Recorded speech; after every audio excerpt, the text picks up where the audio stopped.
Hey guys, welcome back to the channel. This is story about what if Naruto is strong and quiet part 1. Before I start, please do support for more amazing content and comments for part 2. Do consider to subscribe my channel and share my video to your friends and check out the description as well. Let's start the video. His back leaned against the wall of his one-room apartment. The light sound of the water droplets falling from the faucet reached his ears that twitched slightly at the noise.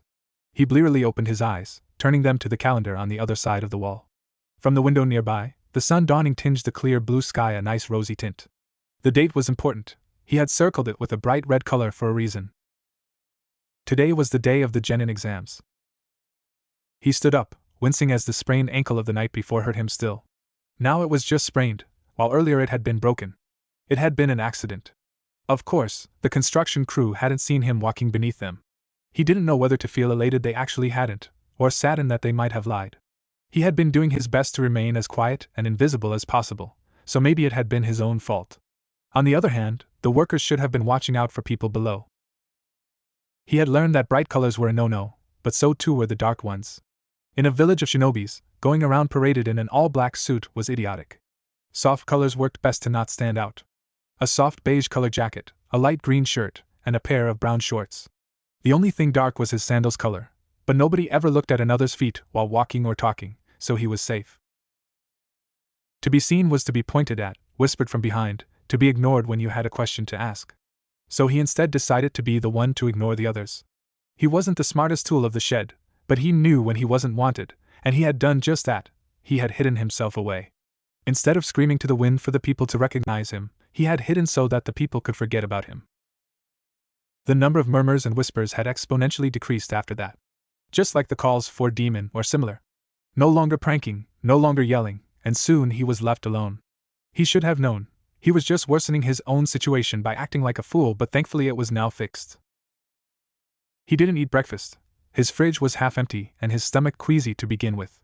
Quietly, he made his way through the back alleys and the dark streets that riddled the city of Konoha, moving towards the academy. It was quite a longer route than merely running through the main street, but it also kept him away from the crowd and the glares. He hated the glares. He didn't know when he had realized that people didn't look at him with a kind gaze, but once he had realized a terrible truth. Everyone, except maybe the old man, always glared when looking at him. The shinobi at least held a sort of indifferent mask on their features, but the civilians hated him. He would have given the world for a reason. At least he could have changed his ways earlier. He finally reached the Shinobi Academy after a few minutes, the building standing silently as the early morning hour made it deserted. He walked through the still empty corridors, his face softening as he remembered the times spent outside of the classroom, times he no longer had to serve after stopping with his pranks. It was nice and cool within the stone building, even with the warmth of the summer sun. A light breeze stretched from the open windows. He could hear the soft murmurs of the staff a few rooms above, and the chirping of the birds amongst the trees. He entered the classroom and reached for his desk, in the last row but far from the window. He sat down, and bringing both of his arms crossed in front of him, he lowered his head and waited for the bell to ring. Soon he heard the clattering of feet, and the door swung open gently but firmly once more. Sasuke Uchiha walked in, stilling as he stared at him with his own eyes. The raven-haired boy, wearing his usual blue jacket with the Uchiha fan, analyzed him for a second, before nodding. Naruto nodded back, before watching the Uchiha take his own seat halfway in the classroom, near the window. The relationship between them was strange, to say the least. There was a sort of begrudging respect, only neither of the two actually held a grudge against the other. They just were both people who didn't like to talk to others. One because he probably would just be yelled at to keep quiet, the other because people would fawn over him in an instant. The door opened once more, as Hinata Hyuga entered third. The girl looked with her pale white eyes at both of them, before shyly and silently making her way to the last row near the window. She began to twiddle her fingers, moving back and forth her indexes as she gave hesitant glances towards him. He didn't bother to ask why. He didn't know when the girl had started looking at him, but he couldn't bring himself to talk to her. He could ruin everything he had become. It wouldn't do to once more be subjected to the glares of the people of Konoha, not now that he had finally learned how to avoid most of them. The noises now grew in intensity. People began to flock in, the chatter in the room increasing until it became unbearable for him. Shikamaru and Nara plopped down next to him, with Chuji following and munching on chips. The boisterous Kiba sat next to Shino and Hinata, while the pink-haired Sakura was trying to woo Sasuke with Ino fighting her every step of the way. Troublesome. Shikamaru mumbled, his dark eyes flicking from him to the sensei's desk. Munch, why? Chuji asked. A packet of chips opened in his hands. The slightly overweight boy was some sort of sidekick of the Nara, and Naruto felt slightly envious that the boring and lazy boy actually had such a friend. He didn't have one, so of course he had to feel envy for someone who, in doing nothing, actually got a friend. They'll split us in teams, Shikamaru remarked. The Inu Shikacho formation is one team, for example. The Nara explained to the surprised Akimichi, who merely nodded thoughtfully. Then there's the dead last placed in the team of the Rookie of the Year, and the second best of the class. The shadow user continued, and if we take that into account, then it's obvious we'll end up with Ino. Chuji frowned slightly. Can't we have Hinata? That wouldn't work, Shikamaru pointed out. If Hinata was with us, in place of Ino, we would have no long-range tactics. You still need to deploy melee after all. The spiky-haired Nara sighed, troublesome. Naruto listened in silence. He had been the dead last of the academy for a while, but since that event he no longer held the place. He didn't know if the nominee to dead last worked on the average of all years or only of the last year.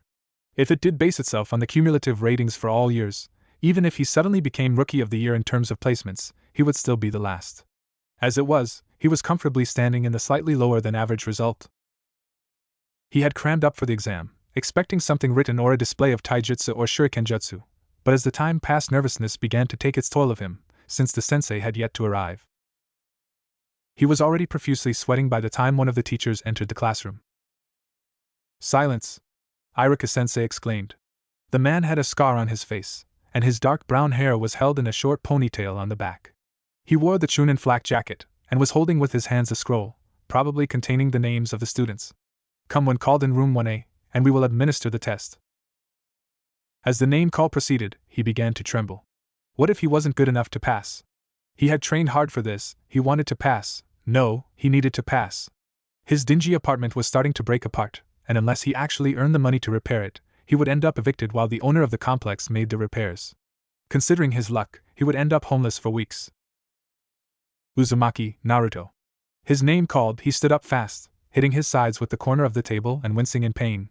He held the tears in his eyes as he quickly walked downwards, and from there to room 1A. Iruka merely nodded at him stiffly, ticking his name off the scroll. He walked through the hallway to the adjacent room, where only Mizuki-sensei stood in wait, sitting with his back against the wall of the empty classroom. On a desk nearby, the various headbands with the symbol of the leaf glinted because of the light of the sun that peered through the window. Oh, Naruto-kun, the man began with a light smile. Third time's the charm, they say. Yeah, he replied. His voice was raucous as the word came out. How many days had it been since he had last talked to someone? He didn't remember. Well, can you do a henge of the Hokage? Mizuki asked kindly. He nodded and smiled. His fingers went into the correct position, and concentrating on the chakra within his lower stomach, he pulled at it. There was a small puff of smoke, and the next instant Naruto Uzumaki was gone, replaced by Hiruzen Sarutobi, the third Hokage. Good. The teacher praised him. Now can you do a bunshin? He froze slightly, gulping down nervously before releasing the henge. He could do this. He had practiced. He had repeatedly tried with increasing frustration until the point of exhaustion, and he could do this. He knew he could. He slowly began to pull at his chakra again. Far more slowly than how he did for the henge. He imagined himself tearing a small, really small piece of parchment from an enormous scroll that was his chakra pool. There was no puff of smoke, but two sickly and pale Naruto bunchins appeared near him, both face down on the ground and both seemingly dead. Mizuki's face was ecstatic. The Chunin-sensei walked towards the headbands and handed one over to him, smiling brightly. Congratulations, Naruto. You did it! He smiled back with hesitation, before grasping the headband and tightly knotting it around his forehead. He was a shinobi now. He was a protector of Konoha. He felt his heart bursting from his chest, his desire to scream reached the base of his throat, and then he held it there. He wasn't going to scream. He wasn't going to yell how happy he was for this. He just couldn't. As a shinobi of the leaf, you are hereby declared legally an adult. Mizuki began, signing a scroll on the desk. You also have access to the library of Konoha, but only to the Genin-related sections. You are also eligible to receive standard shinobi equipment from the ninja office, as well as having an account open in the Konoha Shinobi Bank from this moment henceforth. The man scribbled something on a piece of paper. As an orphan, you have no guardian and thus it falls entirely to you to open up an account or simply receive checks for mission payment. Mizuki finished speaking, handing over to him a small scroll. This is a storage scroll. It contains your ninja number, the information needed to activate your bank account, and the shinobi rules. You are to memorize everything." Naruto nodded back, displaying for once a cranked-up smile. He then turned around and left quietly. Maybe he'd go to Ichiraku to celebrate. It would be sort of a splurge of his meager finances, but it would be good to eat something warm for once. He left through the main door of the school and stilled for a moment. That was a big no-no. He had forgotten. The parents would be there to congratulate their own children. He tensed and then awkwardly began to walk stiffly towards the exit. He didn't look at the other children. He didn't look at his ex-classmates. He didn't look at their parents. He just walked quietly, and slowly managed to leave without attracting attention. There had been no whispers or murmurs towards him. No heated glares or pointed fingers. Maybe he was safe now that he was a shinobi. That boy passed? A voice reached his ears, and suddenly he knew he had been wrong. Really, what are they thinking, passing a demon like him? Another voice added. They should have failed him. He dashed for the dirty alleyways the next second, running with his heart pumping in his chest until he reached his apartment. He was a shinobi now. He shouldn't be afraid of the murmurs and the glares, but he just couldn't stand them. He had wanted to scream at the voices to shut up and leave, but he merely hadn't been able to. He wasn't a coward. He was sure he could fight them off if he wanted to, but why should he? Yelling out loud just got people killed. It didn't save them. Why couldn't they look at someone else? What did he have that made him different? What was the reason they all called him a demon? The idea of going to Ichiraku was discarded with his dropping mood. The moment he slipped inside his house, he closed the door behind him and then silently started to clean. There was little else he could do. He had a deck of cards, but after months of solitaire it became an absolute hell to even look at it. He just hoped his teammates would be decent people. He just hoped they would be his first friends. It took him a while to get used to it, but eventually he had found things to do when alone. Instead of screaming and running around the village, he would silently make rounds on the roof of the building. Instead of playing with other children, he would look at the running shinobi that dashed on the rooftops, trying to catch them with his eyes as they moved. A few of them actually waved at him as they went, somehow without even turning their gaze to look at him, or slowing down. The rooftop of the apartment complex was the place where he had the most social encounters to begin with. He decided there and then, while pondering on what to do to pass the time, he'd do a bit of light training, and then the next morning, as early as humanly possible, he would go and do everything Nezuki-sensei had told him to do. In that way he wouldn't be seen by many people. Unknown to the young Naruto Uzumaki, recently made Genin of Konohagaku no Sato, Hiruzen Sarutobi was silently watching him through the crystal glass in his office. The old third Hokage was biting nervously on his pipe, puffing out small clouds of smoke as he saw the dejected face of Naruto turn to one with a light smile. He couldn't help but cringe, as he felt his heart constrict a little. Once the blonde boy had been vivacious, like a boisterous grandchild. Something had happened one day, something the boy had never told him, and the next day he had been different. He had been subdued, silent, and melancholic to say the least. He now rarely smiled. He rarely yelled or talked to someone else. He had used the crystal ball to actually see how he would fare in his exam, even though once he was sure Naruto would have been the first to run up to him and show his forehead protector with pride. He sighed. He wouldn't have let Naruto pass, and had Iruka been there, the Chunin-sensei wouldn't have either. Mizuki had probably acted out of his good heart for a fellow orphan, and he couldn't actually fault such an act. If Naruto was unprepared, he would simply be failed by his Jounin instructor, and that would be that. He looked at the paperwork on his desk, neatly piled up. He could use a Kage Bunshin and be done with it, but something required his personal touch beforehand. He needed to decide the teams. He couldn't, in good conscience, place Naruto together with Sasuke, who had passed with top marks. The boy would make his teammates fail, and he shuddered at what Hamura, Koharu, and Danzo would say if the last of the Uchiha ended up having to repeat the year. Unfortunately, placing Naruto in that team would mean passing him by force. He couldn't bring himself to send Naruto outside without a workable Bunshin. He couldn't even put the boy in the same team as a clan children. It would simply make the selected clans angry. His only choice was to split up the teams in a different way. Naruto could go with Sakura Haruno, a civilian who had no backing whatsoever, and with the pitiful marks she held on the physical evaluations, a possible fail candidate.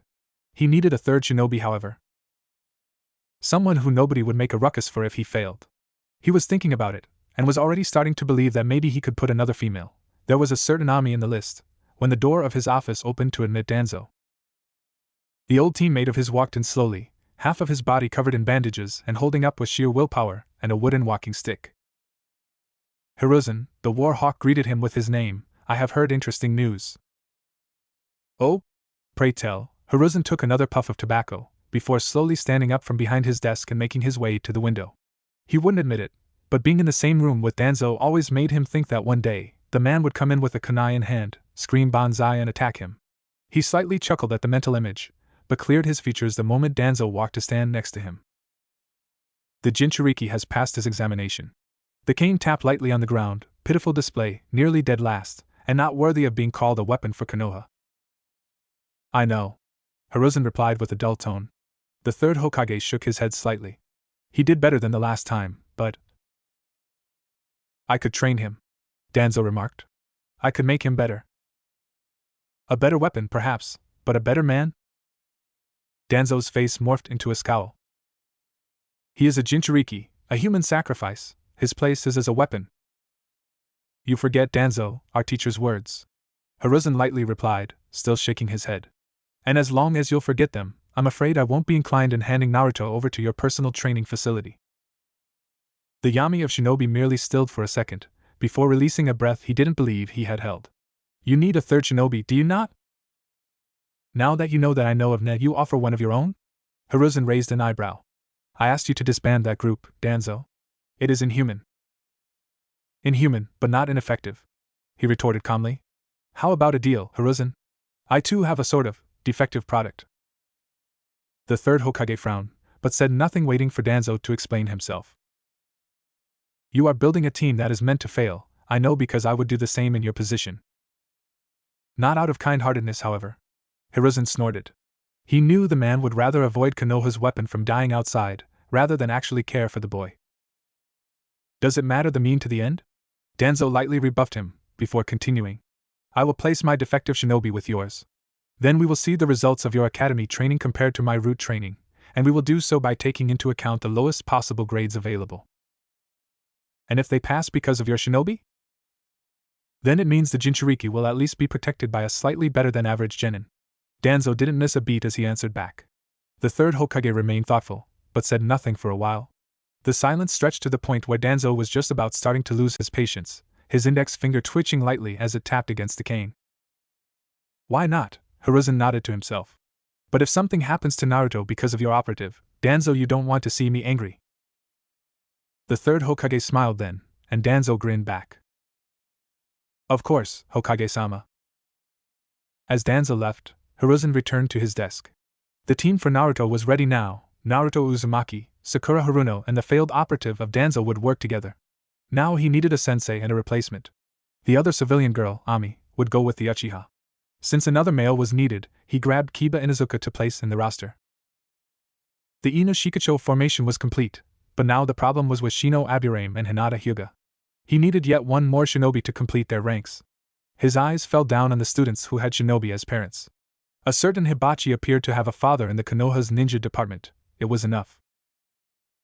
He knew he was probably condemning to early death students who would not have normally passed the exams, but he had to prevent Naruto both from being heartbroken once more, as he certainly would if he were to go and annul his forehead protector, and from dying if he actually went out of the village with the skills he had. No, he was not sorry. He was doing what was best for everyone's interests, except maybe Ami's and Hibachi's.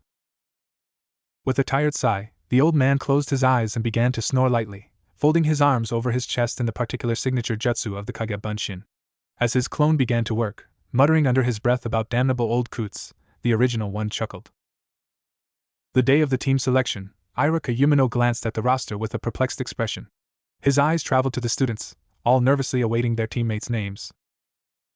Team 7 will be composed by Sasuke Uchiha, Ami Satu, and Kiba Inuzuka. Your sensei will be Kakashi Hatake. He saw the civilian girl in the back row's fist pump in the air, before sneering at the other girls who had lost. The two girls closest to Sasuke, Haruno and Yamanaka, both looked defeated with their faces downwards. The Inuzuka merely snorted and strongly whined about being in the same team as Sasuke. Team 8 will be composed by Shino Aburame, Hinata Hyuga, and Hibachi Saito. Your sensei will be Kurenai Yuhi. The Aburame and the Hyuga both looked at one another, gently bowing in a sign of respect. The civilian boy on the other hand seemed affronted, but because of what Iraka had no idea. Team 9 is still in effect from last year. Team 10 will be Shikamaru Nara, Ino Yamanaka, and Chuji Akimichi. Your sensei will be Asuma Sarutobi. He proceeded to list the remaining teams, until he finally reached the last one. Team 13 will be Naruto Uzumaki, Sakura Haruno and Sai Satu. Your sensei will be Aoba Yamashiro. All students, please wait in the classroom for your Jounin sensei to collect you. Iruka then stiffly made his way out from behind the desk and headed for the door. He stopped midway, however, and turned to address the classroom one last time. From this moment hence, you are all shinobi of the leaf. You will live, bleed, and die for your village. You are no longer children, but adults. Remember this. Then Iruka walked outside, leaving behind puzzled and perplexed children. The teachers began to stroll in, and as they did, Naruto turned his gaze towards the pink-haired girl. Sakura had been one of his early crushes and one of his early friends, but she too had begun to glare and stare at him eventually, just like the other children, and then she had begun making fun of him. He had been left alone once more, and the girl had moved to become friends with Ano first, and then a rival to her for Sasuke's affection. He had been forgotten afterwards. He turned his gaze around the classroom, trying to connect the name Sai to a face. He didn't remember anyone called Sai in the class, but then again he hadn't bothered to memorize the names of all the students. The girl had apparently decided to stand, turning her gaze around until she met his eyes. She gave him a tentative wave, and he perplexedly gave a nod back. Seemingly happy with that, the girl began bickering with Ami, who apparently wanted the spot near Sasuke-kun. The boisterous Kiba was instead loudly whining of his teammates, walking downwards and jumping on the desk of the last of the Uchiha. The funny thing was that Sasuke was sort of glancing towards him, with a look that betrayed the love he had for the team he ended up in. He merely gave him an awry grin and a shrug of the shoulders, and the Uchiha nodded back gruffly. Hello? Naruto blinked. He turned his gaze to the side, where a pale-skinned and raven-haired boy stood with a plastered smile. The boy was holding a tanto on the back, and seemed to be holding far better shinobi equipment than him, but what truly puzzled Naruto was the fact that the boy was holding an ink brush and an empty scroll in front of him. Hello? He replied. The dark-haired boy said nothing more, albeit he did keep on his plastered smile. Naruto frowned, but remained silent too. A few seconds later, Sakura joined them. Hello? I'm Sakura. She smiled. I never saw you in class before. She added, turning her emerald gaze to Sai. I was privately trained, ugly. Sai replied calmly, smiling as Sakura's fist collided with his face and sent him reeling against the wall. How rude! Shinaro! She screamed, huffing as she locked her eyes in fury with the raven-haired boy. Naruto instead merely stood up and moved slowly backwards, wanting to avoid taking part in his teammates' ordeals. It wasn't actually his business. Sure, they were teammates, and he had hoped to make friends out of them, but he knew he shouldn't have been so hopeful. As long as one had hope, it could be crushed. One called him, and the other was an enraged fangirl who had broken his childhood trust. He doubted they would, or even could, work together as a team, no matter what. His eyes trailed downwards, looking as the Jounin senseis came to get their students. 5 minutes had passed since he was standing against the wall, when Sasuke joined him with a staggered and bewildered expression. Naruto could see both Kiba and Ami animatedly talking to one another, with endearing terms like bitch and uncouth mongrel flying. Uzumaki. Sasuke began, somehow curt and yet showing an undertone of something else Naruto couldn't place. He would have called it despair for an intelligent conversation, had said undertone a name. He raised an eyebrow at being called, but answered back. Uchiha? I. Team 13. A Jounin spoke loudly from the doorway, and Naruto tensed as he looked to the sunglass-wearing man and then back to Sasuke. See you later? Naruto hazarded, and was somehow surprised when Sasuke actually nodded to him.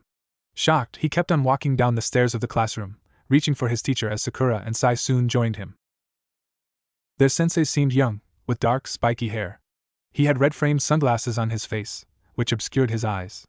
He wore the standard Konoha shinobi outfit complete with flak jacket and forehead protector, the latter of which was worn slightly tilted to the left. The man nodded at the three of them, before cracking a smile. Well then, let's get going, shall we? His tone was jovial, and as they began to walk out of the academy, the sensei kept on speaking. I remember when I was at the academy. I was one of the best students in the class, would have been rookie of the year, but Hatake was way better. As the man kept on talking, Naruto found himself slipping into a comfortable position.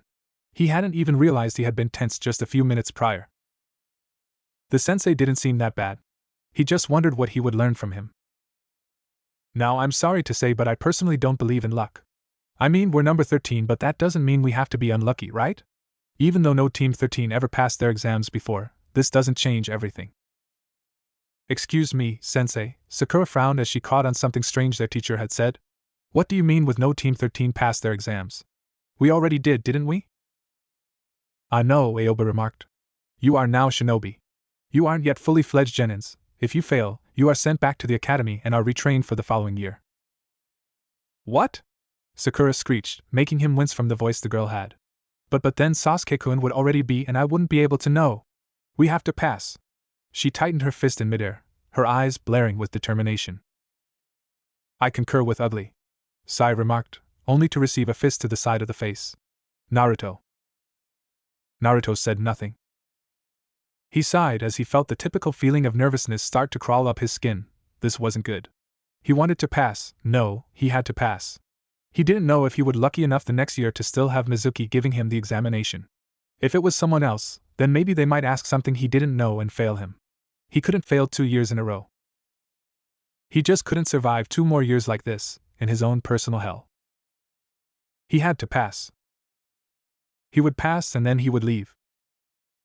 His eyes brightened with determination as he stared at the back of his Jounin sensei's head. Maybe if he stared hard enough, he might see what the exam would be like. Their walk ended near the sides of the Konoha library, to where the Konoha's torture and interrogation department began hidden between camouflaged rocks. Aoba merely walked through them, and after a moment of hesitation came back outside, gesturing for them to follow him. Naruto nervously gulped down, before following behind Sakura and Sai. The girls seemed to start worrying, while instead the raven-haired boy wasn't. Sai seemed to be made out of rock, for all the emotions he displayed. He didn't even seem to care that they were entering the bowels of the mountain, or that they were going in the torture and interrogation department of Konoha, where people were tortured. Naruto shuddered as they walked along a pristine white corridor, a scream of pain piercing the air and making Sakura jump backwards in a slight display of fright. He was frightened too, only he froze rather than jump. Enko must be at it, their Jounin sensei remarked, taking a turn to the right. The scream of pain soon morphed into a set of pitiful sobs, as choked words became more and more distinguishable as they walked closer to its source. Sakura had subtly started to distance herself from their sensei, instead choosing to be between himself and Sai. Sai said nothing and didn't even appear fazed by the screams of pain or the wails of the broken-down shinobis. They finally reached the end of the corridor, where a crossroad seemed to be splitting into 3 different roads within the complex, and one of them ended in an onyx black door that seemed to be standing slightly ajar. Now wait here while I prepare the exam, Aoba remarked. Do not, under any circumstance, follow me inside. There are important and vital documents around and you do not have the clearance to look at them. The penalty is death for breaching state secrecy. I'm sure you don't want to end your career this early, right? As the Jounin jokingly spoke, Naruto slowly shook his head in a nod. Sakura seemed queasy, but quickly nodded too. Sai didn't even move his head. The next moment, they were alone in the corridor. Do you think it will be hard? Sakura asked, looking worried at him and Sai. The black-haired genin didn't reply. He uncomfortably stared at the wall near them, hoping the girl wouldn't try and talk to him again. I asked a question, you know, she spoke once more. You could answer, jerks. We were told to wait here, Ugly, Sai said. There is no need to speak. He actually approved of what Sai was saying. They heard the noise of footsteps coming closer from another corridor, and as they all turned to look, a purple-haired kunoichi, clad in a most revealing fishnet shirt and long trench coat, came into view. The woman was wearing a really short skirt, and seemed to be holding a stick within her mouth, albeit she was displaying a worried face. What are you 3 doing over here? This isn't a place for academy students. We were waiting for Aoba-sensei. Sakura spoke out, we're to take the test to become genins. The kunoichi smiled wickedly, before sultrily speaking. Oh, fresh blood. She licked her lips. Do you guys want a hint? Really? Sakura's eyes widened as the pink-haired girl smiled. Naruto merely scoffed. People who smiled like that weren't to be trusted. Oh yes. His tests are always the same multiple choices. Aoba has no imagination, you see? So the correct answer to all of the questions is always the last one. Now excuse me, but I have an escaped prisoner to catch. With those words, the woman, clearly mad, left quickly. Oh. Sakura sighed. Only that? She muttered. The girl then returned to stare at the door that was still slightly ajar. She bit her lip as if torn between looking and not looking, and as she hesitantly took a step forward, the hand of Sai clamped down on her shoulder, making her jump in fright. Where are you going, Ugly? A nervous tick mark appeared on Sakura's forehead, as the pink-haired girl gritted her teeth. "We could take a small peek," she whispered in a low enough voice to hopefully pass unheard. "Just to know how long it will take. Mom is expecting me for dinner after all." "No," Sai remarked. "We wait here. Treachery to a superior officer is punishable by imprisonment or death." "But aren't you curious about it?" Sakura asked back. "No." "Not even a little bit?" "No." "A tiny bit?" "No." As the two kept on discussing, Naruto tuned them out. There was an escaped prisoner going around, if what the purple-haired kunoichi had said was true. Still, she had acted a bit too calmly for someone looking for an escaped convict. Shouldn't she have brought them outside to safety? He turned to look at the slightly ajar door. What if the escaped convict was within the room? "We can call Sensei without looking through the crack then," Sakura exclaimed. "That is acceptable." Sai nodded. Naruto merely remained unperturbed as the two moved forward. "Sensei?" Sakura asked cautiously, her voice rising just a bit. "Are you still there?" "Yes, I am. Don't come in." The moment their sensei spoke, Sakura added.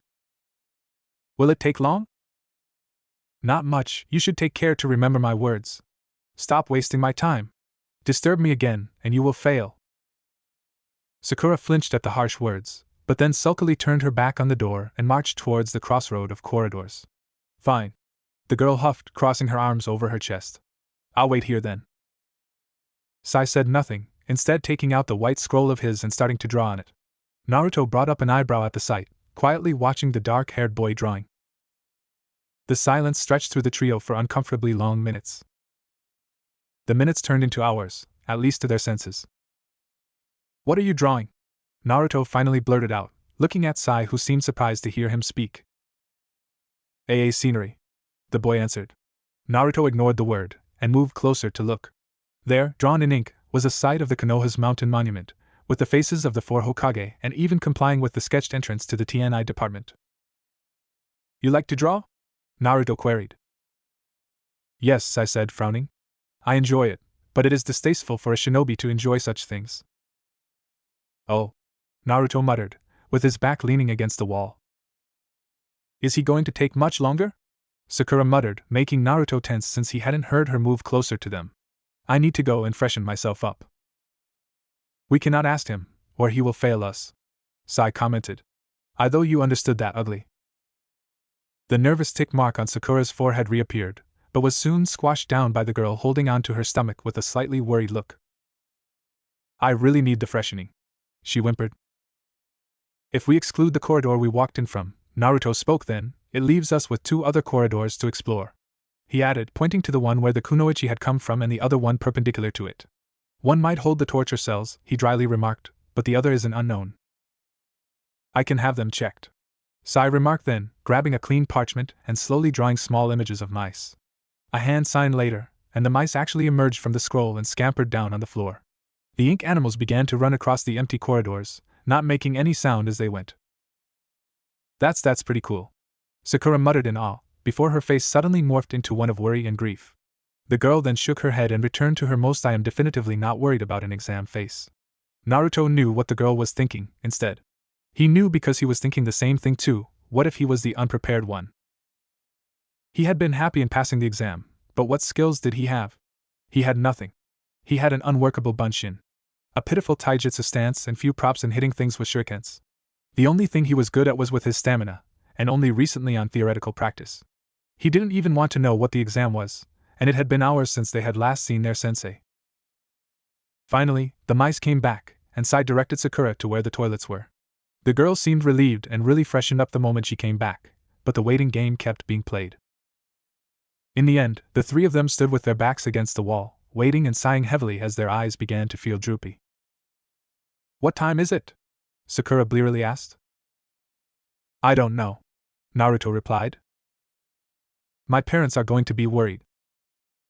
The blonde-haired boy said nothing, albeit hearing that didn't make him feel well at all. It was as if the girl enjoyed twisting the rusty kunai in his wounds. "You know, they always told me to stay away from you because you were a bad kid," Sakura commented. "You don't look bad though." He snorted, but said nothing again. He's He can't be bad if he doesn't have a dick. Sai piped in from his side. Strangely, those words actually made Naruto crack a small smile. So you're bad then, Sai? You have a dick, right? We are not measuring dicks, Sai remarked, keeping his smile on. Immature, both of you. In front of a lady, Sakura had barely begun talking, that the door cracked open to reveal a puzzled Aoba. While the three of them stood up, eagerly waiting for the exam to start. You fail. And with that, their dreams were crushed in the most brutal manner possible. You fail. With those two words, the world fell on Naruto's shoulders. Sakura was misty-eyed, her shoulders trembling as she brought her hands up to cover her mouth. Sai said nothing, merely looking with his emotionless face to their Jounin-sensei. Why? Sakura choked out. Aoba raised an eyebrow, before gesturing with his right hand in a wide arc. You failed at everything. The Jounin took a deep breath, and then added. You were told there was an escaped convict. Yet you did not feel the need to tell me, did you? Naruto breathed in slowly. The man was right. They had been told of an escaped prisoner, and hadn't even tried to warn their sensei about him, for fear of being disqualified from the exam. Furthermore, you left your teammate to go alone into unknown territory, with the possible presence of hostiles. Aoba added then, while you did scout ahead and you did display a slight understanding of the complex map, you failed to take into account the hostile presence. You also failed to maintain a status of readiness in case of attack. Had there really been a hostile shinobi, and had he found you, he would have clearly managed to take one of you hostage. Naruto began to grind his teeth, as the words of the man rung true in his ears. What happens now? Sakura asked, tears streaking down her eyes. Now you'll be sent back to the academy, to repeat your year. Aoba remarked, or you may drop out of the program completely. No! Sakura exclaimed, I'm not dropping out. I'll do better next time. Shut up, ugly, Sai commented. As Sakura brought both of her hands to cover her face and Sai emotionlessly stared at her crying, Naruto just looked with a sad gaze at the girl. He didn't even feel the need to yell or rant. He just dropped his shoulders slightly and sighed. His eyes stung slightly, from the failure and the embarrassment, but he did not speak. It wouldn't have changed anything. There is another way, however. Aoba remarked, you may try the Konoha boot camp. Sakura's teary emerald eyes came up, as she looked in surprise at their sensei. Naruto frowned, he had never heard of that before. Sai said and did nothing. It is a highly intensive coursework, designed to get the failed shinobis to become productive as fast as possible. It basically sends you to the Genin core, and by the time it is over you will become sensei-less Genins. It is a 3-month course, but it's not pretty at all. The Jounin remarked. There are training casualties every year. We'll do it, Sakura said, her eyes now shining with determination. Naruto tensed slightly, before turning his gaze to Aoba, who merely looked back at him. There was a slight frown on his mouth, the same that usually came when an adult looked at him and was about to say something scathing. I'll take it too, he suddenly added. If takes it, then so will I, Sai commented. Very well, the Jounin said.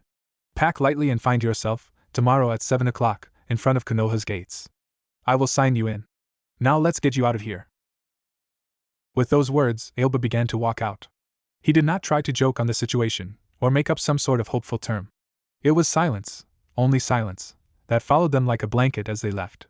Naruto walked outside, looking at the sky now colored red and orange for the dying sun, and couldn't help but feel a heavy weight on his stomach. He had failed. He would never be someone special, or important, if this kept up.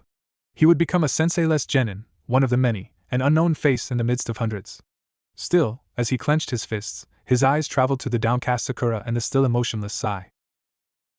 What would you like to go to Ichiraku's? He found himself asking his two teammates. My parents will be worried for me now, Sakura commented, before quietly leaving them behind without saying a word. Naruto turned to Sai, who merely plastered on his fake smile and then replied. I cannot. Then the boy walked away, leaving him alone. Naruto merely breathed in slowly once more, before quietly walking back home. There really was no need to go to Ichiraku's. There was no need to wallow in self-pity. He had to prepare for the next morning and whatever boot camp there was. The Jounin had said to pack lightly, and considering the few things he had, he doubted he had to pack more than he could carry. As Naruto was thinking on what to bring, Aoba was instead reporting to the Hokage within his office. The third Hokage was smoking his pipe, a heavy frown marring his face. His left hand was gently caressing his goatee, while his right one was scribbling something down with a brush on a scroll. So why did you feel the need to offer them the boot camp option? Hokage-sama, you instructed me to test them as equally as possible, Aoba remarked. The boot camp is the most equal of testing options. It is also the longest and most difficult, Hiruzen said, a small smile on his lips. This has nothing to do with your history, does it? Indeed. Aoba stiffened, if slightly. If their desire to become a shinobi of Konoha is that strong, then going back to the academy would be a waste. Unprepared or not as they are, D ranks would suffice to get them on par eventually. That of course matters only if they survive. There is a reason the boot camp option has long since been in use. The third Hokage stood up from his desk, heading calmly in front of Aoba. You are not doing this because of Naruto, are you? He asked. I can change the assigned sensei, if that is the case. Of course not, Hokage-sama. Aoba replied, Jinchuriki or not, a shinobi of Konoha is a comrade. I won't deliberately make things worse for him, but boot camp is boot camp. Hiruzen merely hummed back his approval, before turning and heading back to his desk. I'll get the others ready. Dismissed. With that word, Aoba disappeared in a Shenshin motion. The sky was outright stormy when the three failures found themselves near the gates of Konoha, all properly chastised. Sakura had a slightly broken lip, probably from the nervousness of what camp entailed, while Sai seemed his own emotionless self. Naruto merely looked at the two of them with an awry smile. He had expected more people to have failed, but as time passed it apparently became clear that they had been the only one not to become Genins. Ino came by this morning to flaunt how she passed yesterday, Sakura mumbled, her eyes downcast. She just had to talk with their sensei, and she passed like that. The girl's voice seemed slightly cracked, but he merely stared at her in disbelief. Sai said nothing, his eyes for once strangely showing a glint of worry, most likely because of the storm and the scroll he was drawing on, rather than because of Sakura's words. Naruto looked hesitant as he spoke. Well, that sucks. It sounded lame as a consolation wording, but it wasn't as if anyone had ever tried and consoled him to begin with. He was in new and uncharted territory. There was a faraway sound of a thunder, soon followed by an increase in the wind's intensity. It probably was just a summer storm, but having to wait for their sensei in the downpour that was certainly going to follow wasn't an endearing perspective. Sakura didn't reply again to him, effectively ending the conversation. Silence descended once more, interrupted only at a certain moment by Sai placing his scroll into his small backpack, and then starting to check on it. Naruto widened his eyes and then did the same. It was written to always double-check your supplies before leaving. He had ninja wire, a few kunais, a dozen of shurikens, and a few supply pills. He also had dried meat and loaves of rock-hard bread that could probably double as a weapon. 2 flasks containing water and a third one containing a basic alcohol for disinfecting purposes. Thread and needle, to suture wounds, and gauze. The rest, as shinobis, they were expected to scavenge along the way. Naruto had double-checked his list of equipment together with the academy manual on supplies, and he was pretty sure he was packed and ready to go. He eyed Sakura, and was sort of amused that she too had the same surprised look in actually recalling what they were supposed to do before leaving the village.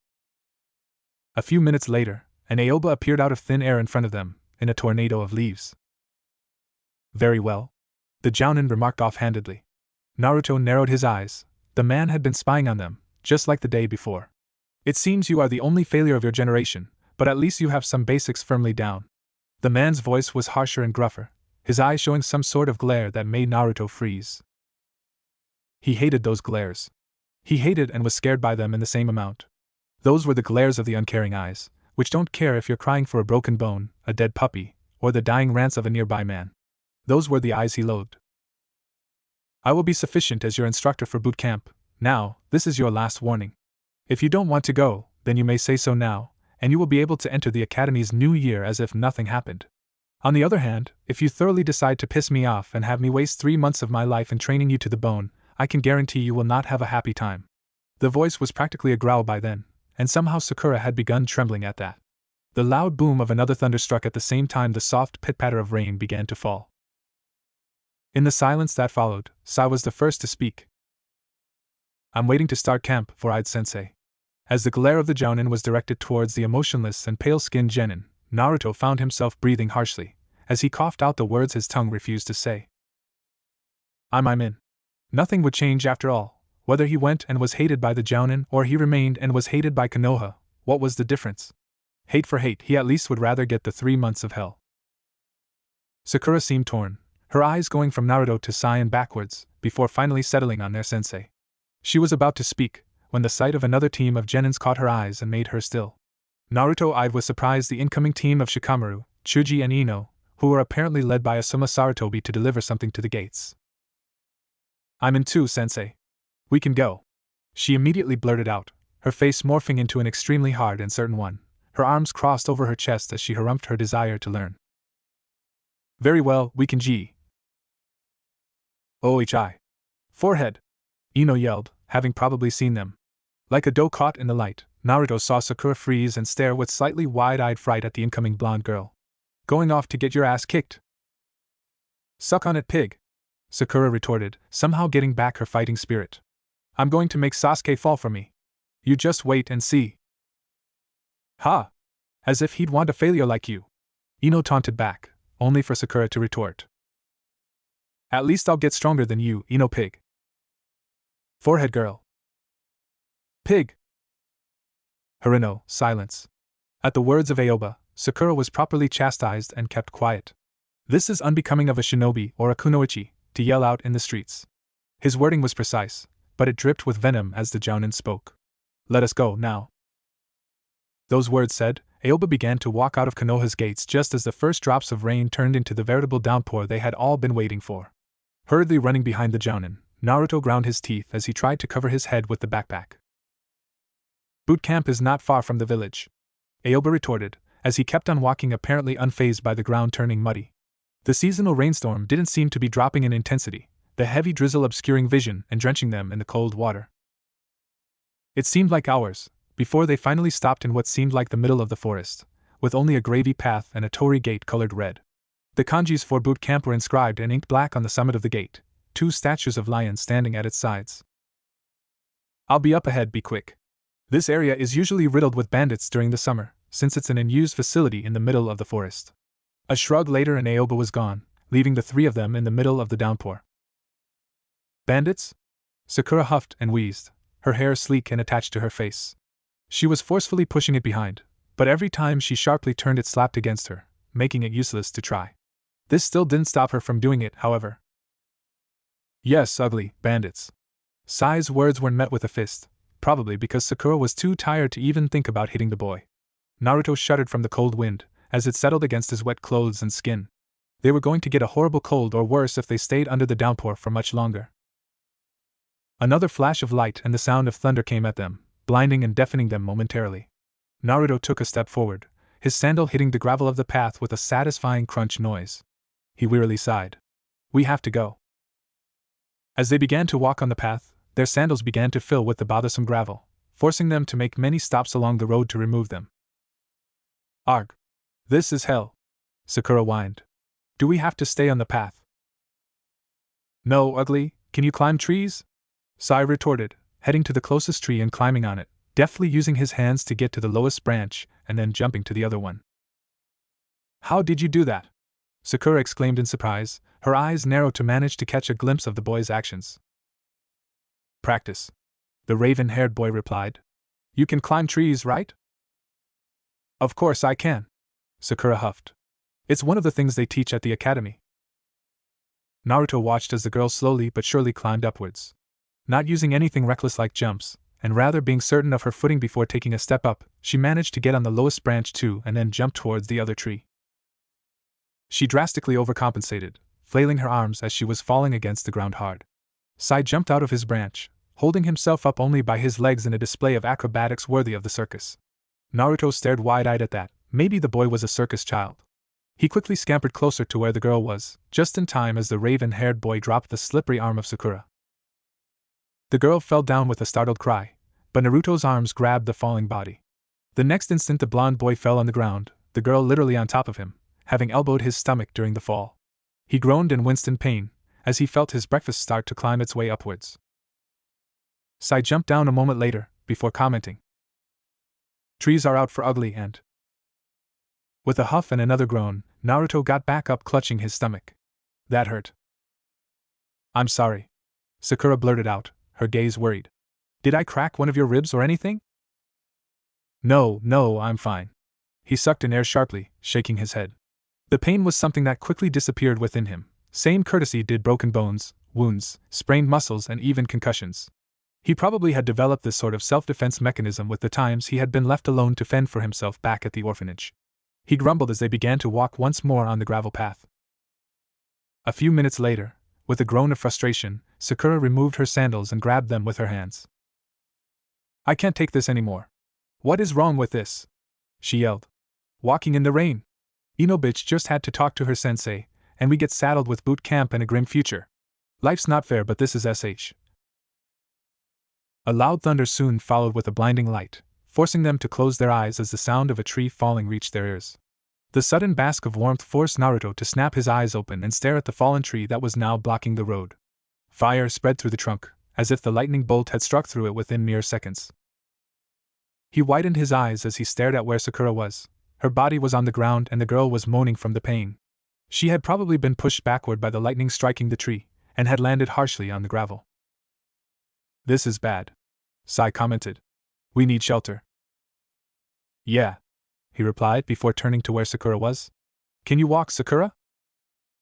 "I think I sprained my ankle," the girl replied as she tried, and failed, to stand back up. Naruto slumped his shoulders, before helping the girl up and, just like the manual on shinobi arts said, placing her right arm around his shoulders as she lifted the sprained right ankle. "My feet hurt," she blurted out again. "It's better if you put your sandals back on," he found himself saying. "We're probably going to have to take a detour, and if there are any snakes around." She winced, but simply followed his words. Following Sai at a slower pace, they began to walk around the burning tree, past some extremely thick wooden trunks and back to the gravel path. Their walk lasted for a few more minutes, before Naruto heard Sakura start to murmur again. "How far off is the camp to begin with? We've been walking for ages."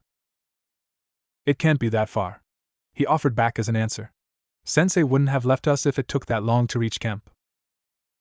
"Maybe you could leave me here?" Sakura offered, eyeing a trunk nearby. "You can run up ahead and—" "You remember Sensei's words on bandits?" Naruto retorted, with an awry face. "We already failed once because of something similar. I learned the lesson. Had nothing else to think about back in the house."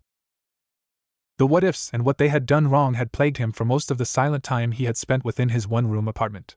Things that he would have changed, had he the chance to, things that he would have done instead of not, they all brought forth the simple conclusion that he should have just been attentive to his surroundings.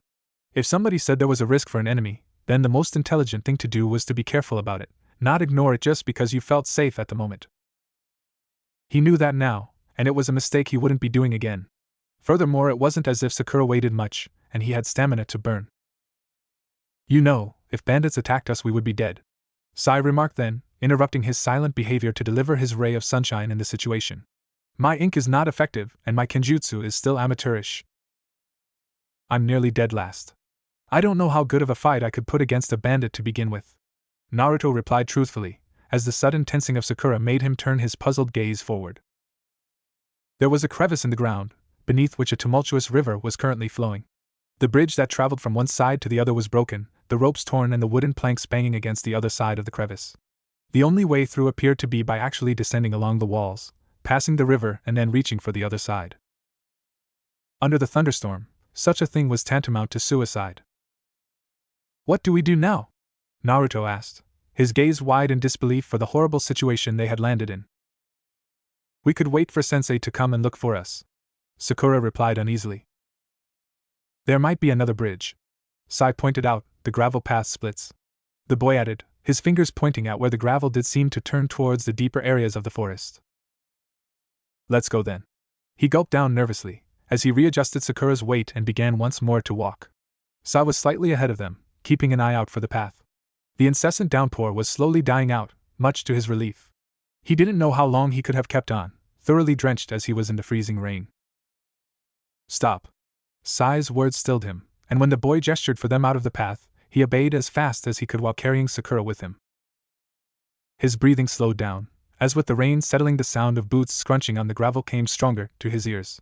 His heart began to beat faster, as the feeling of dread pooled within his body. The pairs of feet were coming closer.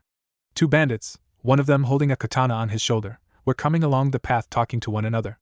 Just like with any summer storm, the rain ended up abruptly, and the voice of the 2 bandits was carried on to their ears. "Man, we're going to be paid big time now," the burly-looking bandit of the 2 commented, a Konoha Jounin, knocked out and ready to deliver. We're going to be rich. I can't wait to get myself a geisha or two. The other rolled his eyes. You have nothing better to do but yell that? The tip of a ceramic bottle found its way to the bandit's mouth, the probably alcoholic beverage within being gulped down avidly. I mean, what if they send someone to free him? They won't get here in time. The boss got him ready and packed to go. He'll be gone in less than 2 hours tops. To those words, Naruto's breath hitched. He felt Sakura's hand clench against his jacket, the unspoken terror clearly rippling out of her tense body. Sai remained emotionless, but a small downward frown marred his usually stoic face. Probably the capture of a Jounin was something that got through even him. Jounins were supposed to be high-level ninjas, and for one to be captured alive it just meant that either their instructor had gotten extremely unlucky, or that the bandits' boss was someone not to be trifled with. The two bandits walked by, soon disappearing from view down the road. What do we do? Sakura whispered fervently. What the hell do we do? We go back. Sai intoned. We warn the Hokage. He will send a relief team. Our sensei is going to be taken away in 2 hours. Sakura hissed back. We know nothing, ugly. Sai replied calmly. We go in blind, deaf and without plan, we die. You understand me? He tensed slightly. He didn't want to die. On the other hand, being a shinobi meant being ready to die for your country. In this situation, this wasn't a situation for Genins. This was a situation for Jounins, Umbus, for whoever was ready to take it. Academy graduates shouldn't be trying to save their Jounin from something like this. We can't leave him here. Sakura hissed again. It's not right. Ugly, Sai retorted in a low voice, you are wounded. The bandits are more than us. We have no way of saving our sensei, we should retreat. What about just freeing him? Naruto blinked as Sakura talked once more. He was probably caught by luck alone. If we free him, he can get us out of here. And if he can't, ugly? We will die. Sakura groaned, shaking her head as she bit her lip. Naruto closed his eyes, hoping against all odds for a solution. They work in pairs. He commented suddenly. Sai, you can do the henge, right? Sai brought up an eyebrow, before slowly nodding. The two guys who passed by. Can you copy the guy with the katana? I'll henge into the other one, and we'll bring Sakura in as a prisoner to get to the cells. We get to where sensei is and we look at the situation. You can use those mice of yours to scout ahead now, since it stopped raining and all, so we know where they keep Aoba-san. If we can't save him? Sai asked, slowly bringing up an eyebrow. Then he gulped anxiously, closing his eyes. We find a way to delay them and get out of there. We could die. Sai's reply came calmly, without even a hint or a shred of emotion. We might have to kill. He added then, are you fine with that? We're shinobis. Naruto replied, his saliva sticking to his throat, as every word he spoke felt like lead. It's what we have to do. What about you, ugly? Sai asked then, his gaze moving to Sakura. Still ready for it? Why, she closed her eyes and her breathing began to hitch, as if she was just about to. The next instant, Sakura retched on the floor, the tension turning too much for her. She staggered and nearly fell on her own pool of vomit, hadn't it been for Naruto's swift tightening of his hold on her to avoid that. The blonde-haired boy sighed, and looked at Sai while shaking his head. We could leave her here, Naruto remarked. Or send her back to Konoha. No, the girl replied, cutting in on their conversation. I'm fine. We can do this, she hastily added. Let's do this. And with those words, the three of them prepared for their plans. Meanwhile, within the bandit camp that was barely held together with sticks and mud, Aoba was calmly standing bound by ropes and feigning unconsciousness. Seems they chose to come and rescue your sorry ass. The voice of one of the patrolling bandits rung in the room.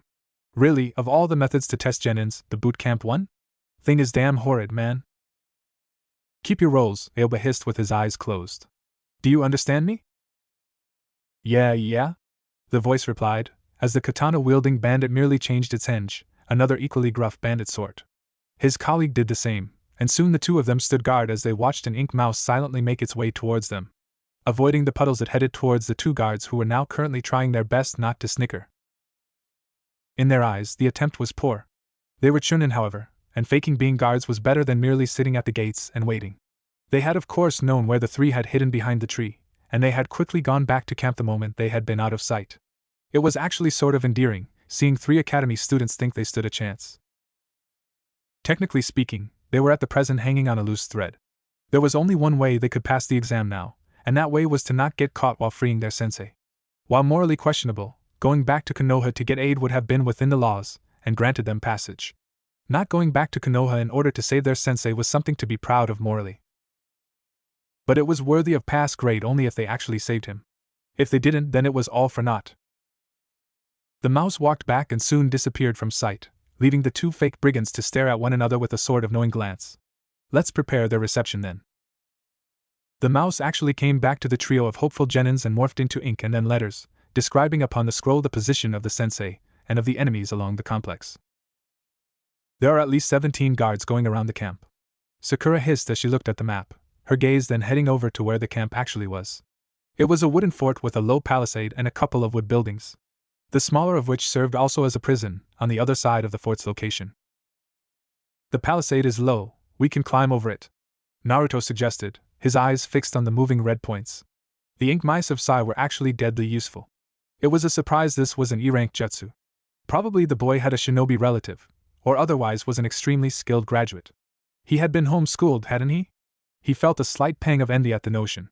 Sakura had left the academy with the highest grades, the raven-haired boy was homeschooled and he could barely make two nearly dead bunchins. The patrols are tight, Sai replied. We can get in, but we need a distraction for getting out. Maybe you should leave me outside, Sakura murmured, with one of Sai's colored scrolls. I mean, you two get back in after patrol, and as soon as you head over the guys I pour chakra into the things. People get distracted and you get in and out. I can't really walk with a sprained ankle. If only we had radios, you could work as our oversight, Naruto muttered, pushing his right hand through his hair. Tell us where the patrols are from a vantage point and so on. Radios like these? Sai remarked, putting his hand into his backpack and taking out a small plastic bag with a set for 3 radios. Naruto blinked. I'm an idiot, he admitted. What else do you have in your bag?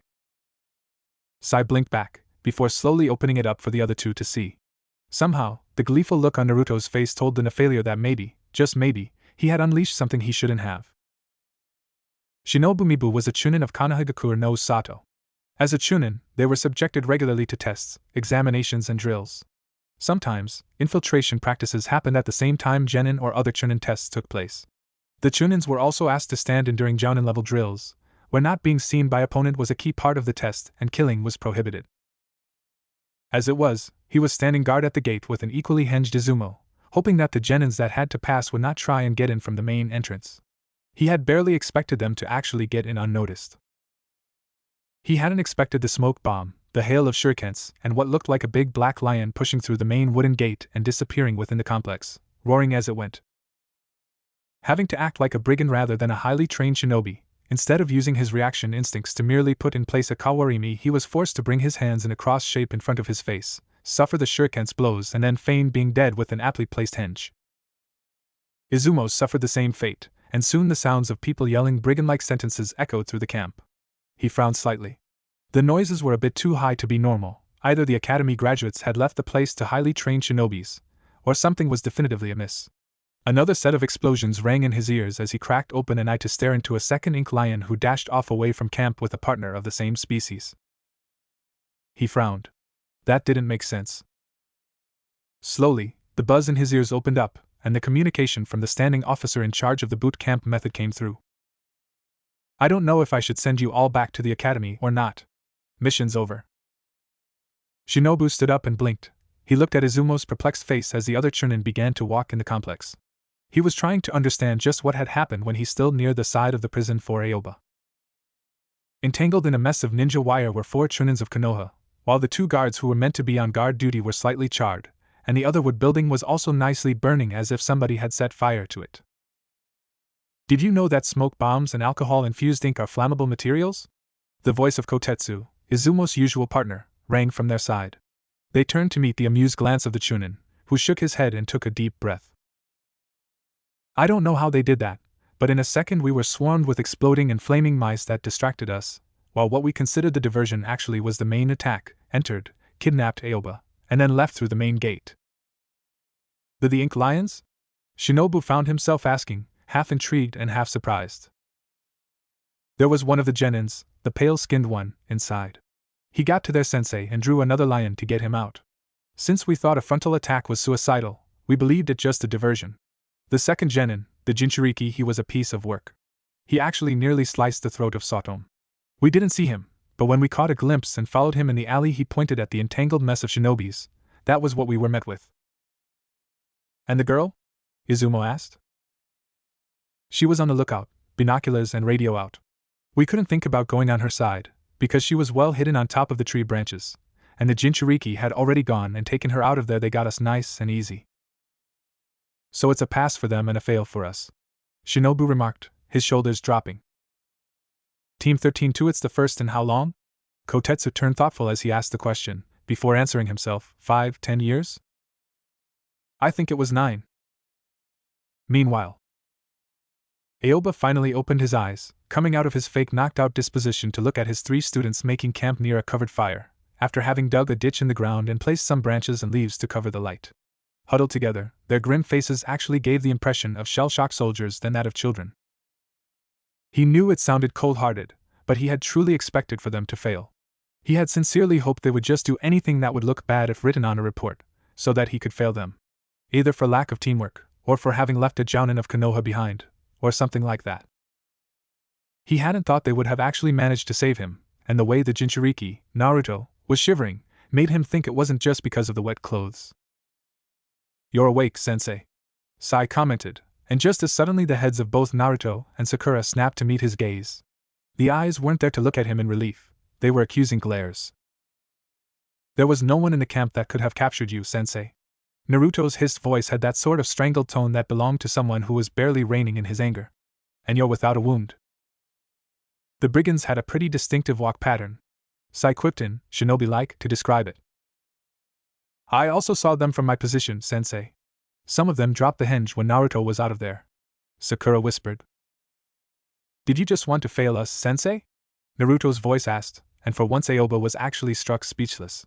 He had indeed planned something like that. Is it because of me? Of course it wasn't because Naruto Uzumaki was the Jinchuriki of the Kyuubi no Kitsune, but merely because their grades shouldn't have made them able to even graduate, at least not during his times. He was trying to do them a favor. He was just trying to get them to back off the shinobi business unless more adequately prepared. His silence was taken as an affirmative answer, because the Uzumaki's shoulders slumped down, and his eyes looked downcast.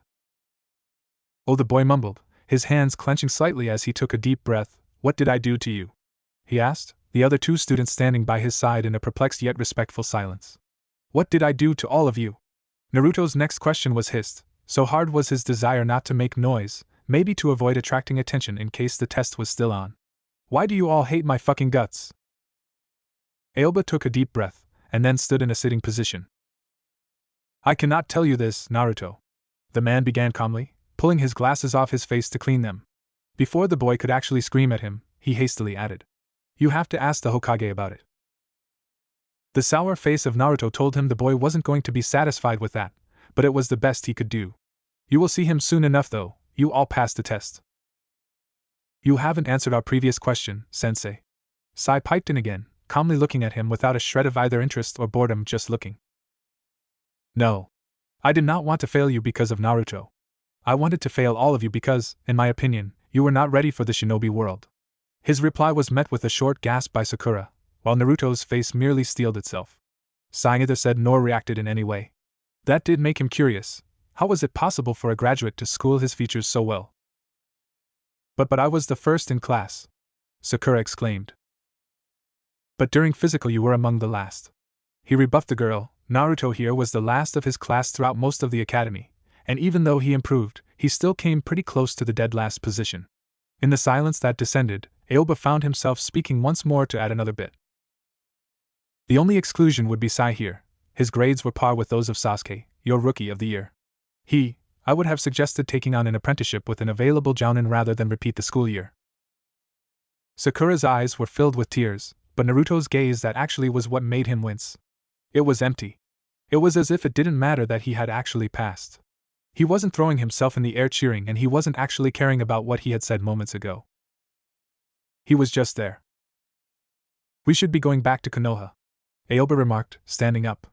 Without even saying a word, he was surprised by both Naruto and Sai moving to flank Sakura and help her up. You sprained an ankle? he asked then, and as the girl stammered an affirmative reply he knelt in front of her feet and began to circulate the healing chakra from his hands onto her wounded area. The foot had been bandaged and held still with shinobi wire and gauze, as if it had been broken rather than just sprained. "There," he said, all set. Gingerly bringing weight back on the foot, Sakura sighed in relief before slipping on her sandals. "We can reach Konoha by nightfall if we hurry." He didn't want to admit it, even to himself, but the look of the Uzumaki's child. It had to be brought up to the Hokage as soon as possible. He knew enough to know that closing oneself off, especially for a shinobi, was dangerous. All the pent-up anger eventually had to be unleashed in some way or form. The small outburst of before, while clearly something to frown upon for a shinobi, was a clear indicator that things with Naruto were reaching a very dangerous breaking point. If the Jinchuriki broke, then what of the Bijou? The one-room apartment looked just like he had left it that morning, when he finally came back in the middle of the night. He slowly dropped his backpack in the corner, closing the door behind him with a dull thud. The room was silent, like always. "How are you doing?" he asked to no one in particular. "Oh, I'm fine," he replied, his voice slightly bitter. "I've just discovered my sensei wanted me to fail." He shook his head, muttering under his breath. "Of course they all hate me, what was I hoping for? A miracle?" He kicked off his sandals, wincing as the pain from his bleeding feet hit him. He just cursed slightly, sure that after the fourth step he would stop feeling the pain. He had always healed that fast. "At least I have something of worth, I can be the meat shield," he grumbled. He removed his jacket, completely drenched in a mixture of rain water and sweat. He flung it in another corner, soon followed by his shorts and the rest of his wet clothes. He should have taken a shower before putting on his pajama. The problem was that the baths in the complex were already closed.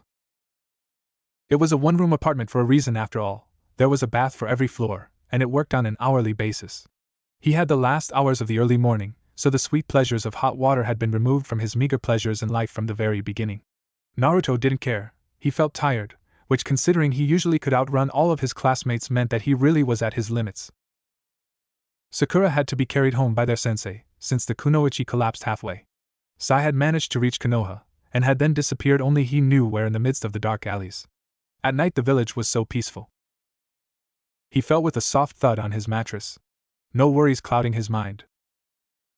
The next moment, just as his peaceful snoring filled the room, a shadow slinked out from the corner. A kunai barely glinted in the moonlight, its form poised to strike.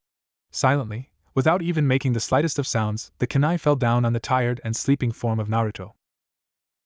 Naruto Uzumaki awoke with a startled cry from his nightmare, the cheerful light of the sun's rays illuminating his room. The chirps of the birds were somewhat drowned by the bustling city's noises, but that didn't stop the small flock from trying its hardest to sing. He sighed, bringing his body back down on the bed as he breathed once more calmly. He brought his right hand over his face, covering it as he felt the cold sweat trickle down his body. He moved to the side of the bed, checking at the clock and then tiredly standing up. He had 5 minutes to go before his shower time. He could start on the breakfast.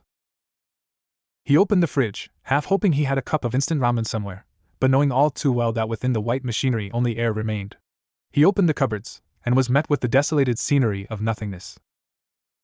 The orphans had a stipend from the state, provided they entered the ninja academy. Entering the shinobi program granted you a few benefits, among which one was the usage of the one-room apartments reserved to homeless ninjas. The orphanage really wasn't the place to leave weapons for training around, and he didn't trust the matrons themselves from taking everything he had away from him. It happened all too many times, having the food nicked when he was just about to eat it. One of the reasons he scarfed it down as fast as he could, whenever he had it, you never know when someone else might take it. He ignored the rumbling of his stomachs. He could always believe himself into a diet, like one of those ultra-skinny models that had their posters hanging around town. He grabbed the towel and the industrial-quality soap, before heading off. Of course the water was not only running by the time he got there, but also freezing cold. One day, he would fix the pipes and the bastard who had the hour before him for the shower. Till then, he had no choice but to let it run. No matter how much he yelled, people that didn't want to listen wouldn't. It took him a few moments, before gathering enough courage to just plunge head in and scrub as fast as he could. The cold and icy feeling of the liquid made him clatter his teeth by the time he was done, and as he speedily went out and covered himself with the towel, he was just glad it was the summer period. During winter, he usually brought the pans of water back in the apartment to heat them, and then walked back to the showers to use them.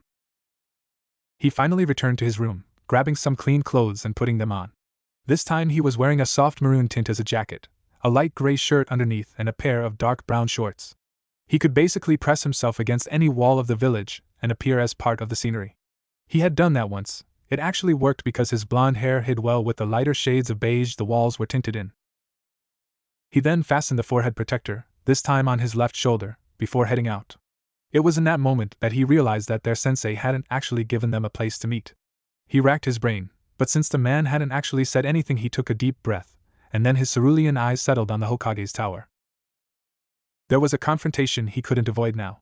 The Hokage knew the reason, and now was as good as any time to have an answer. He began to walk in that direction, calmly but with a purposeful stride. People don't tend to watch too long moving objects that aren't going in their directions. They also don't like to look at glinting things in the sunlight, which meant that he actually had people averting their gazes from him as he walked. The fact he had purposefully placed the forehead protector where it could glint was just a coincidence, of course. All too soon, the Hokage tower came into view. His stomach grumbled slightly as the thought of actually talking with the old man started to sound less and less appealing. Without money, it wasn't as if he could go to a Chiraka, however. He breathed in and out evenly, trying to calm his erratically beating heart as he began to walk once more. The stairs seemed so long, but by the time he reached the end of them, the Hokage's office stood in view with the door slightly ajar. He carefully crept towards it, knocking softly before taking a hesitant peek inside at the same time. "Hokage-sama?" he asked. "Naruto," the Sandaime replied with a small smirk and a warm tone. "Please come in." He did just that. The office of the Sandaime was something he had grown accustomed to a long time before. Yet with the passing of months he had stopped visiting it as usual. The old man behind the desk was the most powerful shinobi of the entire village, but he was not capable of doing everything. "I passed," he said, trying to make some sort of conversation. "I know," the Sandaime chuckled softly. "You did well. Would you like to go to a Chiraka to celebrate?" His eyes lit at the perspective, but he awkwardly found himself wryly smiling back. "I don't know." The Jounin seemed keener on getting me and Sakura out of the team. Hiruzen merely nodded back slowly. "I was informed, but he did what he thought was right. There was no favoritism in play." He told me. His voice trailed off slightly, becoming a mouthed murmur that, however, the Sandaime did catch. The old man sighed, slowly standing up and gesturing for him to follow, as they moved nearer to the window that gave onto the sight of the entirety of Konoha. Naruto looked with perplexity at the Hokage, but followed quietly to stand next to him. "Konoha is a beautiful village," Hiruzen began, "but its people, some of them are woefully ignorant, and others had their hearts ripped apart by a great tragedy that befall us 12 years ago." "The Kyuubi?" he asked, flicking his gaze from the Hokage to the village itself. From his spot, they all looked like ants crawling around their nests. "Yes, the Kyuubi." The Hokage's voice was laced with worry, and quite a bit of guilt. He frowned. What had the Hokage to be guilty about? "The Yondaime Hokage sacrificed himself to kill the Kyuubi. That is the story that is told." The Sandaime breathed out slowly. "But that is a lie." He tensed. What did that have to do with him? The bijou could not be killed. It had to be sealed. The Hokage continued speaking, his voice quavering. He wasn't really going to say that, was he? It wasn't possible. He hadn't. And the only thing strong enough to hold the Kyuubi was a living being. The third Hokage turned to look at him, with his eyes slightly watery. He wished for the people to view the container of the Kyuubi, the Jinchuriki, as a savior. He wanted people to see him as a hero, the old man added. Yet they viewed him only as the beast he contained, as the jailed and not as the jailer. That living being was a baby. Hiruzen whispered then. "Me?" Naruto asked, his voice choked down as he clamped a hand to his chest. "I'm the Jinchuriki?" he whispered, tears streaking down his face as he shook his head. "No. You have it wrong. I can't be it. Gigi, Hokage-sama, I can't be him." "You heal faster than normal, Naruto." The Sandaime spoke calmly, his voice nothing more than a low whisper. "And when your stomach is touched by chakra, a black seal should appear." "Why me?" His voice was nothing more than a barely controlled sob at that point, but he wanted an answer. Why did he have to be the one saddled with such a thing? Why him and not somebody else, somebody with a family, someone of the clan kids, anyone but him? "You," the Sandaime's gaze went back to Konoha, "you were the closest." "Only because of that?" he asked quietly. "I was the closest? I was a baby, right? I was the closest to what? The door of the nursery? I was the closest to what? The window? I was in the corner among the other cribs? I was the only newborn around, taking a stroll through Konoha. What the hell was I closer to? Naruto, I'm sorry. The Sandaime answered, getting down on one knee to be on the same eye level as him. I know this is a lot to take in, but I'm fine. Naruto blurted out, shaking his head slowly. At least I know why. He muttered. Why didn't anyone tell me, if they all know? They don't all know, Naruto, Hiruzen said. The new generations were not told. Since I saw how much hatred the old one held, I passed another law to keep it a secret so that you could at least grow with friends of your age. The old man shuddered. I was wrong once more. Poisoned by subtle words, I saw you grow up alone and isolated. It's all right. Naruto turned to look at the village. I just have to show them, right? That I'm not the Kyuubi. Yes, the third Hokage replied with a small smile, you just have to show them. The blond boy sighed, pushing his hair back with both of his hands. Did they abandon me after I became a Jinchuriki? Oh no, absolutely not, they didn't. Hiruzen's voice was now filled with concern, as he consoled the boy. They loved you very much, Naruto. They died during the Kyuubi assault, but I know they would have loved you, no matter what. There's nothing left to prove it though, he replied with a sad smile. It's fine. How about we go to Ichiraka now? Hiruzen asked. I've been hearing your stomach grumbling since you came in. I'll have a look at the orphan's check. It is supposed to come in punctually in your bank account now, since you are a shinobi of Konoha. Thanks, Gigi. He replied with a small smile, before starting to walk alongside the old man to where Ichiraka was. Meanwhile, deep beneath the bowels of the earth, Danzo Shimura was calmly reading through the report of his NA operative. At least he is no longer a yelling orange-wearing maniac. The Yami of Shinobi murmured to himself, as he looked through the masterfully written kanjis of Sai.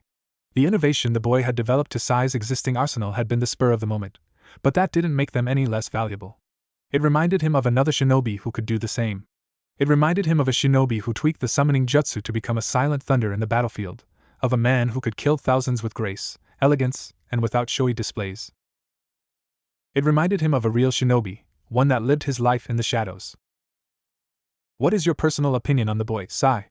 Danzo asked with a low voice, his single eye now gazing at the pale-skinned boy. He is strange. The operative admitted that openly, and by itself this should have been enough since roots were not valued for having opinions, but merely for following orders. He is a mystery. Oh? Danzo commented, why would you say that, Sai? He thought the test was more difficult on purpose because of him. He said that everyone hated him, but it doesn't make sense. The operative turned thoughtful, before adding, if he is hated, why does he wish to become a shinobi of Konoha, Danzo-sama? Naruto Uzumaki, Danzo remarked slowly, is a flight risk for Konohagakure no Sado. Your mission is pertinent to that. You are to observe, test his loyalties and whether he is or not a true Konohagakure shinobi. Should he be lacking, should he betray, you are ordered to execute him. Hi, Danzo-sama. Those words spoken, the operative was soon excused from the Yami of Shinobi's presence. Danzo merely turned back to his own desk, quietly reaching for a folder and flipping it open. The pictures that came out belonged to none other than the fourth Hokage, and he couldn't help but quietly murmur. If Hiruzen doesn't, then I will. The folder was then snapped shut, and placed once more within the drawer of the desk. The old Yami of Shinobi stood up and slowly walked out of his office, deep within the secret complex of Root.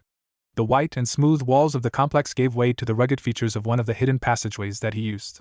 Walking slowly, mostly because he had no desire to run, he easily reached for the sliding wall that gave into the forbidden side of the Konohagakure library. He moved towards a particular archive, and with a quick hand sign, he broke through the seal's protection.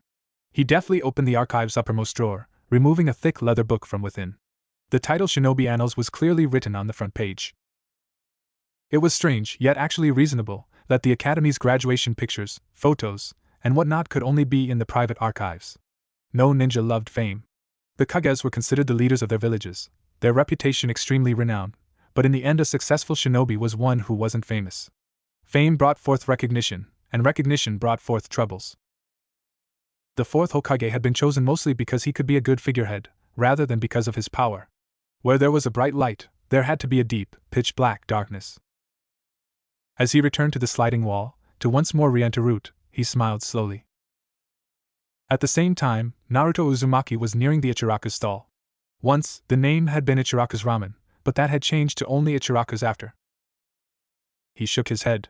He looked warily towards the Hokage, before biting his lip. Maybe I should have gone to the bank first, Naruto spoke quietly. I could have fixed my tab then. Oh? Hiruzen brought up an eyebrow. Don't worry, this is my treat. I'll let you go afterwards, alright? Alright. Naruto breathed out, his head slightly down. The third Hokage said nothing, but he was now curious for the reason of the blonde boy's behavior. He would know soon enough, since they entered the stall a few seconds later. I am-san, Naruto said, walking in and taking the first free seat in the corner. The Hokage was surprised of the subdued tone of the boy. He had, of course, known that Naruto had drastically changed his behavior, but he had hoped it wouldn't have moved on to the few people who actually still cherished him. Naruto, the ramen girl, smiled at the sight of the boy, huffing as she moved to one more stove. While ramen was still served within the stall, it wasn't the only food available, which was the reason why Hiruzen actually treated the blonde boy to something in the stall so early in the morning. Hokage-sama. The girl's eyes then fixed on him, making the old man chuckle as he greeted back the young woman. My, if it isn't young Ayam-chan. How are you doing? Everything's fine, Hokage-sama. The girl was slightly flustered at the Hokage's use of the chan but said nothing. What can I bring you to? I'll have the milk and the bread, Ayam-san. The voice of the boy was merely a whisper, as if whatever it was that he wanted to say had been drowned. Hiruzen frowned. He had offered to buy breakfast to the blonde. He had expected him to go with ramen, for him to say no to such a salty food in the morning, and then for the both of them to have the more usual breakfast with eggs or fish or anything else. He would have even conceded the pork, just to splurge a bit. Milk and bread seemed there was something wrong. There had to be something wrong. He was the kami of shinobi, and yet there was something he was missing. There was that nagging feeling that something was off. As the other occupants of the stall came in to eat or left, he still couldn't understand what felt different. I'll have tea. Ayam nodded as she then turned around and moved to prepare the orders. He slightly narrowed his eyes then. The girl hadn't even commented on Naruto actually passing the exam. He wouldn't say the stall woman was actually giving the boy the cold shoulder, but there wasn't the feeling of warmth he was used to see when he came in with the boy. It was then that he widened unperceptibly his eyes. Tucci was missing from the scene. He frowned. Was the other man sick? He quietly wondered on that as their orders arrived, and said nothing as he began to sip his tea calmly. His eyes went to Naruto, who was calmly eating his own breakfast. Calmly eating and Naruto had never, in his mind, mixed together. The boy seemed subdued even as he ate. There had to be something going on, but he was a shinobi, not a barbarian, he tactfully asked afterwards. Naruto! The voice of Sakura Haruno broke through the uncomfortable silence that had stretched for far too long in their side of the stall. He was surprised then by how fast the boy could finish eating his food, before swinging around and standing back up. Have to go. He muttered quickly, before dashing out. This too was extremely suspicious. I'm picking up his tab. The Sandaime commented, how much does he owe you? Ayam looked at him with a perplexed face, before it slowly became grim as if she had just then swallowed a toad. Nothing, the girl whispered, he's always paying, even when I offer him the meal on the house. I think he leaves the rios on the counter even when he doesn't order food. I found a few stack notes every now and then. Why would he do that? Hiruzen asked, perplexed at such a behavior. I think he feels guilty, Hokage-sama. Ayam replied in a low voice. The girl shook her head slowly, before grabbing the plate and moving to the sink to clean it. Hiruzen said nothing, as his eyes scanned the now empty spot where Naruto had been earlier, and then back to the tense shoulders of Ayam. He brought up an eyebrow as he finally settled his gaze on a corner of the room he hadn't bothered to look in. Once, Tucci had told him he had placed the frame of Ayam's mother in the corner because she would have enjoyed watching them cook even from heaven. Now, next to the frame of Ayam's mother there was another one. That of her father. Naruto was walking quickly down the road, following Sakura who had been looking for him everywhere. Sensei is waiting for us in training ground 13. I didn't know where you lived, so I went over to Ichiraku's. Seems I was lucky. The girl's voice was laced with self-importance, as if she was explaining her reasoning to him and was expecting praise. He was in a bad mood, his stomach making knots and his hands sweating slightly. He was probably a masochist. He shouldn't have gone to Ichiraku's, he shouldn't even ask other people if they wanted to go there, but he had a debt to pay after all. He always would. Yeah, he replied in a whisper. The pink-haired girl didn't look downcast at his soft-spoken tones, because the next moment she began to talk. He didn't know what to say, and so he remained silent as the girl expressed her belief that eating ramen in the morning was bad, that she thought she had seen the Hokage standing next to him for a moment, and many other normal things for normal 12 years old. He was the Jinchuriki of the Kyuubi, and here he was listening to how the girl's long hair was because she had heard, by a trustworthy source of course, how Sasuke loved long hair. He didn't know whether to point out that the shinobi manual advised against complicated hair patterns and long hair or not, because it was easier to pull on the long hair of a female than not. Then again, he wasn't going to start a fashion war on long or short hair. Training Ground 13 was nothing more than a grassy plain with a few sparse shrubberies. A single big tree stood in the center of it, casting a big shadow over their sensei, the man's back against the trunk. Sai was sitting a few meters away, painting on his scroll with his ink brush. "Sensei!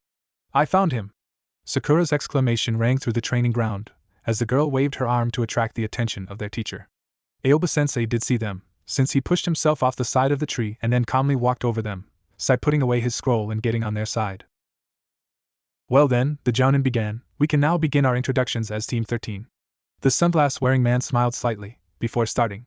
"My name is Aoba Yamashiro and, just as planned, I have decided to train you all into Chunins and then, hopefully, see you achieve Jounin rank before I die of old age. I like grated yam and yamemo. I dislike improvising and randomness. I work for the torture and interrogation department of Konohagakure, and am a Jounin sensei as of this year. I held the title of Tokubetsu Jounin previously. My dream for the future is to get you all promoted, just as planned." "Your turn, Sai." "My name is Sai Satu. I like to draw beautiful things. I dislike having to see ugly in things. I enjoy." "Shinaro." Sakura's fist drove Sai into the ground, as the pink-haired girl began to yell. "You damn punk! What the hell is your kami be damned problem? I'm going to." "Haruno-san." Aoba's curt surname calling held the desired effect, as Sakura looked bashfully away from the scene of her carnage. Naruto hadn't of course stopped the girl. If Sai wanted to dig his own tomb, he was free to go at it as he wished. "Your turn." Sakura nodded, and then blissfully gazing in the horizon began. "My name is Sakura Haruno. I like," she giggled with a faraway glance, "and I dislike Sai, to begin with, and Ino pig and Ami stupid. My dream is to," she giggled again, a slight dribble of blood falling down her nose. Naruto saw their Jounin sensei sigh in frustration, before turning to look at him. "Naruto?" He gulped down nervously. "My name is Naruto Uzumaki," he began, his eyes looking now down on the ground.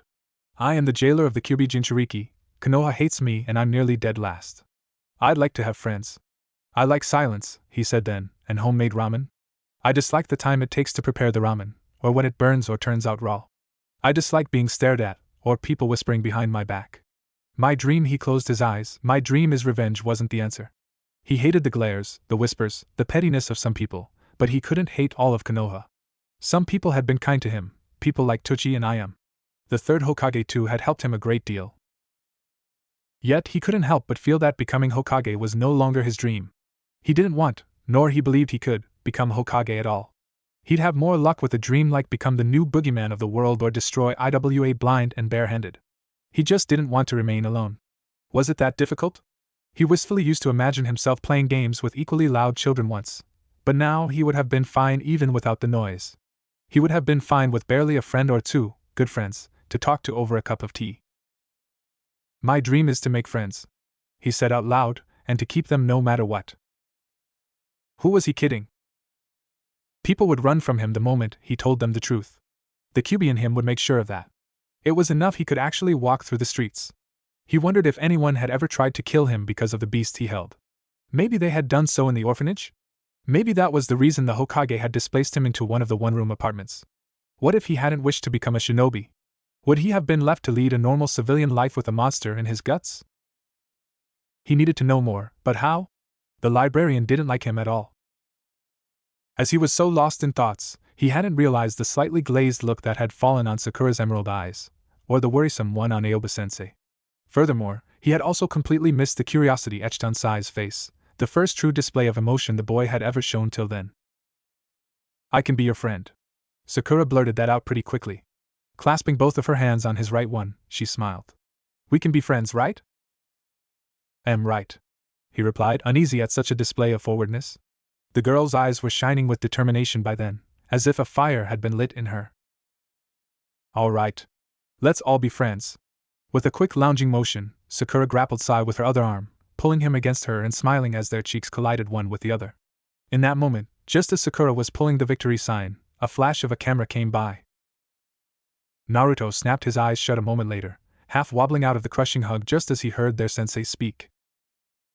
Well done, just as planned. The moment he opened his eyes again, he blearily cast a sour look at the Jonin, who was now standing behind the three of them while a photographer stood instead in front, having taken the picture. I'll have the negatives developed in a second, the photographer remarked within a split second, grasping from a tubular pocket in his flak jacket 3 white papers. He stacked them together beneath the photo that had come out from one of those old cameras that published the film in a second. The next instant, a small swirl of chakra poured from the photo downwards, and when it was done, the photo shinobi deftly framed all 4 pictures before handing them out. Their sensei hummed his approval at how the photos had come out, while he was actually slightly embarrassed. He and Sai both looked as if they had been about to fall against Sakura, who had both arms surrounding their necks and her hands were showing the victory sign, her eyes displaying her happiness. Sai was actually with his eyes open in shock, one of his hands tightly holding onto the scroll he had been painting on earlier. He on the other hand had his eyes nearly bulged over, but a small smile graced his lips as he was pulled in the team hug. Behind them, putting his index and middle finger to hold his glasses on, Aoba-sensei seemed to be enacting some sort of cool pose while holding a twirling kunai in his hand and a bright and flashing smile.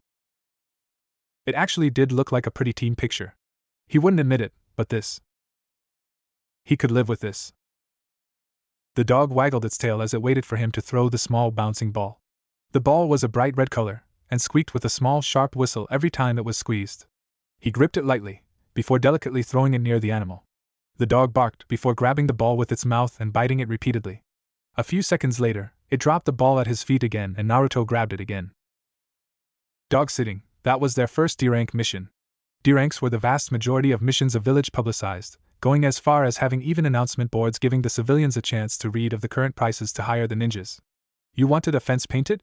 You paid 50 rios. You wanted the dogs brought out for an entire evening? That was 75 rios. You wanted someone to buy the groceries for you, as fast as possible? That was the money for the expense, and 100 rios. Shinobi could cut the lines at the market and the stalls after all. Being a member of the military had its boons and privileges, and they could take to the rooftops. Naruto's eyes went to his 2 other teammates. Sakura was somehow holding her ground against a giant husky who wanted to climb a tree, while Sai was instead calmly painting what looked like a half-dumb corgi breed that lazily took the sun. He had a basset hound. The dog actually flopped on his side, waiting to be petted as it looked at him with its perpetually sad-looking face. It barked once, to attract his attention, and then went to peacefully lay there, its eyes fixed on the ball and his free hand. Aoba-sensei was scribbling on a scroll, his sunglasses every now and then falling down to the tip of his nose, as the man was standing upside down on a branch in pure bat-like fashion. Naruto wondered why the Jounin had to be in that position, but he didn't dare ask. The day was sunny, bright and warm, and all in all it seemed like the perfect example of what a summer vacation looked like. Dog-sitting wasn't much of a chore. The dogs were usually just a bit mischievous, and the only yucky thing was the need to use a plastic bag to collect their excrements if they did any. The rest of the job was pure and unaltered bliss. The dog didn't judge him, or bark at him angrily, or stare at him angrily. It didn't talk and it certainly didn't seem to be angry at him, differently from his owner of course. Maybe he could buy a dog but the thought was soon squashed away. Who would sell him one?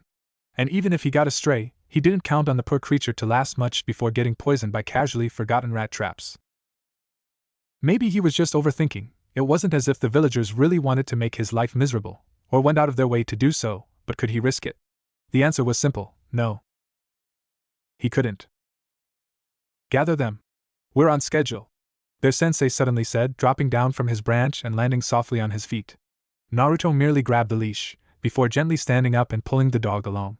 Sakura yanked hard, earning a loud yelp from her dog. Oh damn it! She exclaimed, Naruto, can you help me? He raised an eyebrow at that. The girl had chosen the husky because he looked like the least vivacious of the lot. He shrugged and offered his leash to her. The girl smiled as they exchanged them, and the next moment the husky simply fell in line next to him. The dog panted hard, his big tongue out as it breathed and wetted his nose. Woof! It gutturally barked, before following him keenly on his side. How did you do that? Sakura exclaimed, just as the basset hound suddenly found its energies and began to run and bark his way forward. Hi! The pink-haired girl was pulled along, as they reconvened near their Jounin sensei who was actually twitching his lips upwards at such a display. Let's bring them back to their owner, Aoba commented, then we can head over to the training ground. Yes, sensei. Sakura eagerly exclaimed. Are we going to learn something cool? The girl happily asked as they began to walk on the street. Something that, is powerful? Well, you'll see. The Jounin retorted. Having a cool and powerful move means nothing, ugly. Sai's reply was answered with a fist on the side of his face that sent the pale boy flying in the air, before he crashed against the wall of the nearby building. Picking himself up, thankfully with the animal still intact and in one piece, the raven-haired boy returned to the group. Haruno-san, Aoba remarked curtly, once more chastising with a single word the pink-haired girl. Must I really keep on recalling you like this? You are a kunoichi of Konoha. It is unacceptable for you to manhandle in such a way a comrade. Sakura looked down on the ground, her right foot tracing a line as she looked abashed. And you, Sai, their Jounin-sensei added then, must you really antagonize your teammates? If you have to nickname someone, you should use something positive, rather than something negative. I understand, sensei, the boy replied. His eyes moved up and down Sakura, as if he was analyzing her. The girl looked disquieted, as her teammate seemed to search for a redeeming feature. She was actually looking nervous, as the boy finally spoke. Plank. A nervous tick mark appeared on Sakura's head at that word. What do you mean with that? Sakura asked the question with a sweet tone, underlying a world of pain if the boy answered wrongly. Sai, unheeding the clear signs to shut up, answered promptly. You look sturdy with the thick legs and the flat cheese. Shinaro. This time Sai was pummeled to the ground, leaving behind a small crater as Sakura calmed down only in the end. For once Aoba didn't say a word on that, but the man did cough to get back their attention. Sai remained a twitching heap of broken bones for a few more seconds, before wobbling back on his feet. Ma. Don't say it, Naruto said, casting him a pleading look. Just call her Sakura. Sai actually brought his head to the side, casting him a questioning glance, before nodding to him. Sakura. Sai began, and showing a slight surprise when the girl turned around with a frown on her face. What? Sakura. The pale-skinned boy repeated the girl's name calmly. I see it as a redeeming quality. The boy nodded once more. Whatever. The kunoichi shrugged and moved next to their sensei, leaving behind the other two. Naruto raised a quizzical eyebrow, as he waited for Sai to explain his sentence. The other boy actually caught on and pointed out quickly.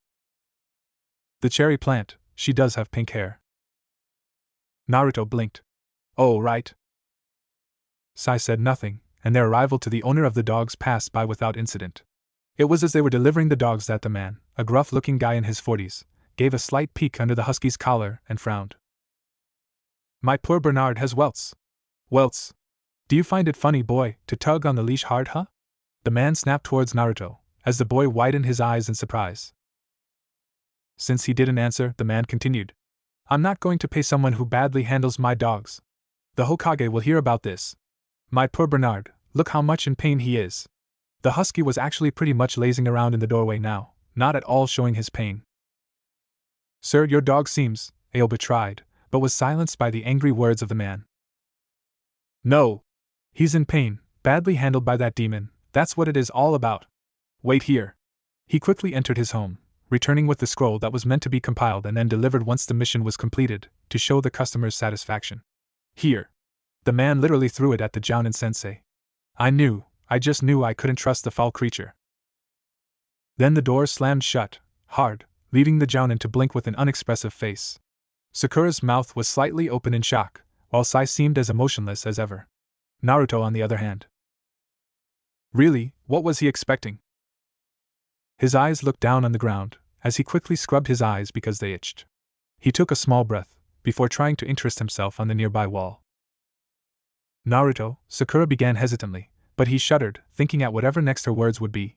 He was saved from answering by their sensei, who quickly snapped. Well, let's get going then. Marching quickly, the Jounin began to head towards the tower, and Naruto grasped onto that like a drowning man grasps a floating barrel. He quickly began to follow the man, silently. Behind them, Sakura frowned hard, before looking perplexedly to where Sai had been, and then to where the door of their client was. She had handled the husky. She knew she might have been hard in her tugging, but she was pretty sure there hadn't been any blood on the collar, or anything even remotely similar to welts on the neck of the big dog. Even if there were, it wouldn't have been Naruto's fault, but hers.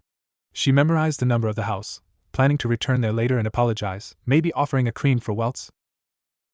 Sakura quickly ran behind the rest of the group, Her eyes now settled on Naruto's back. She was puzzled. The man had been outright furious, but to call Naruto those mean words was something that perplexed her. The boy was soft-spoken and mostly silent, and he didn't seem at all like a demon. Wearing his usual clothes, with his hair slowly growing out to the sides, he didn't even seem menacing. She could make a scarier face than Naruto's, and the whisker marks. They made him look more like a kitten than some sort of dangerous beast. Sai, for all his emotionless face, was probably creepier and scarier than the blonde boy. She shook her head. She would ask Naruto afterwards. Maybe proposing an Ichiraku's team lunch? She could certainly do that, couldn't she? Sure, she was dieting and all for Sasuke's sake, but a bit of a splurge on something light wouldn't be bad. She had heard of a new type of diet soup, and she had been curious about trying it out. It seemed like the perfect solution. Sai, meanwhile, was feeling something strange. Root taught that reports should always be written sincerely, giving an objective view of events and making sure all details were included. The civilian had delivered his scroll after a few seconds. Unless he had already prepared one, there just was no way he could have written an accurate reporting of how they had treated the man's dogs. To add to the general puzzlement was the fact that the man hadn't even listened to the end of their mission report. Even on a failed mission, the operatives left time for the surviving shinobi to report, before drawing conclusions on new training schedules. He didn't know what to make of the situation, but he did memorize the name of the street and the number of the house. Maybe he'd pay a visit later, just to check if perhaps the man was a shinobi who could write really fast, or had a sort of plot to hinder the Genin teams by delivering false status of satisfaction. He probably would have to cut the wires on the house lightning, break a few pipes to make sure there could be a distraction, and then probably smash a couple of windows to give the fault to vandals. He, of course, would be doing this purely for testing purposes. The fact he felt that the way Naruto had been treated to be unjust was completely not something of concern for him. Really, he was there only to observe. He wouldn't act on feelings. As they reached the Hokage's tower, Naruto quietly kept to his silence, even after delivering the scroll to the mission office. The shinobi in charge opened the scroll and read it, before frowning slightly and displaying an awry face. He delivered the scroll to the shinobi next to him, who did the same thing before passing it to the Hokage, who brought up an eyebrow and looked towards the group. Naruto flinched, but said nothing as his gaze was kept down. Sakura was puzzled, especially when the Hokage's gaze went to their teacher, who slightly shook his head. The Hokage made a small smile and imperceptibly nodded. The old shinobi then nodded a bit wider to the Jounin to his side, and the two acknowledged it with their respective nods. Very well. The mission was completed successfully. You will all receive the full pay that is due. The amount will be sent to your bank accounts. The Hokage puffed on his pipe, before adding, dismissed. Hokage-sama. Aoba answered back, before turning to leave. The rest of the group followed outside, and as they left the tower their sensei began to talk. Very well. This is our first successful mission, our first D rank and of course the first earned money of you three. We should thus celebrate this. Where do you want to eat? I'm offering, of course. Their sensei added the last part quickly, looking at them with a small smile. We could go to Ichiraku's sensei. Sakura remarked earnestly, looking towards Naruto's face who was now giving her a curious glance. She just smiled back at him. It wasn't as if this was a big sacrifice on her part. The fact that the blonde boy only nodded meekly however made her even more curious on the enigma that was Naruto Uzumaki. Hadn't he insisted the day before on going there? Why was he now so reserved? It is fine with me, sensei. Sai answered last, and with a nod. The Jounin sensei shrugged, and began to walk towards the stall, with all the genins in tow. Naruto, Sakura began, I'm sorry. He looked at her with perplexity. Surely he understood why she was saying she was sorry? I'm going to speak with our client this afternoon, after training. I'll tell him I was the one in charge of the husky for the entire afternoon, and… Don't. Naruto blurted that out quickly. There's no need. He added slowly. He already yelled at me. There's no need to have him yell at you too, I'm fine. But it's not fair, she retorted. It doesn't matter, drop it. He answered curtly, before wincing slightly and turning his gaze sideways. Sakura frowned, but said nothing more. What did the boy have to hide? Maybe the welts had really been there but she hadn't seen Naruto pull on the leash that hard, and certainly not as hard as her. The moment they reached Ichiraku's, the silence that had fallen on the group was starting to suffocate her. I'm going to take the diet noodle soup, what about you other? Sakura asked earnestly, trying to make conversation as they sat down at the end of the stall. Naruto stood in the corner, while their sensei stood on the other side with Sai to his right. The pink-haired girl was instead between Sai and Naruto, having already split her chopsticks and beginning to hum and wait. I will have momentofu noodles, Sai commented. I'll take the miso ramen, their sensei remarked calmly. In the quiet silence that followed, Sakura sported a tick mark on her forehead as she slowly turned to Naruto. The boy was carefully looking through the menu, and with the look of concentration that he held, the girl couldn't bring herself to snap at him. His gaze was soft as it scanned through the small one-page slip of paper. Finally he gave a small breath, before replying slowly. I'll have the pork ramen. The way he said it was as if he was fighting a battle against himself. There really was something strange with the boy, but she knew better than to press him on it. She'd just wait. They knew each other only since a couple of days. There was no reason to be nosy about it. She wondered how Ami and Ino were doing with their teammates. The Ami stupid bitch Horimbasol was probably fawning around Sasuke-kun with her uncouthness and her horrendous flirty manners. Maybe she was even hugging him, or, Kami forbid, kissing him. That wouldn't stand. She'd show her who was meant to melt Sasuke's heart. At the same time, Naruto was instead quietly waiting for his order. He grimaced slightly as he split his chopsticks. The pork ramen had always been his favorite. He used to take it with extra pork, but since Tucci had died he ordered it less and less. The flavor too was different now. Maybe it was just his imagination, but he suspected that Ayam was trying to experiment to get back the taste of the old ramen of her father. It probably involved lemons or almonds, sometimes even sweet. He grimaced as his order arrived and he began to eat it quietly. This time it tasted like something spicy as it went down his throat, but he kept quiet and ate. This was just another part of his debt, another part of his punishment. Maybe Ayam was doing it on purpose, spicing his food, or giving it strange tastes. It didn't matter. He had a debt to repay, and he would repay it even if it meant eating badly. Can I taste it? The voice startled him, and as he looked to the side he realized Sakura had been the one speaking.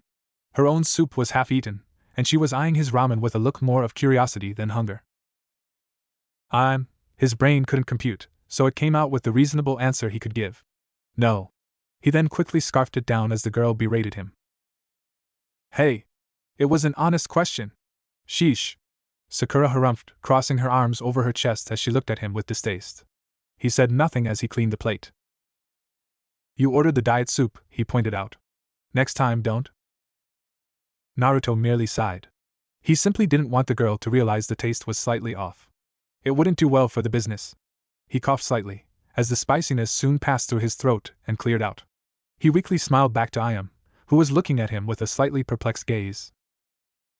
Once lunch was done, the group left the stall and headed towards their training ground, Naruto staying quietly in the back, his gaze downwards.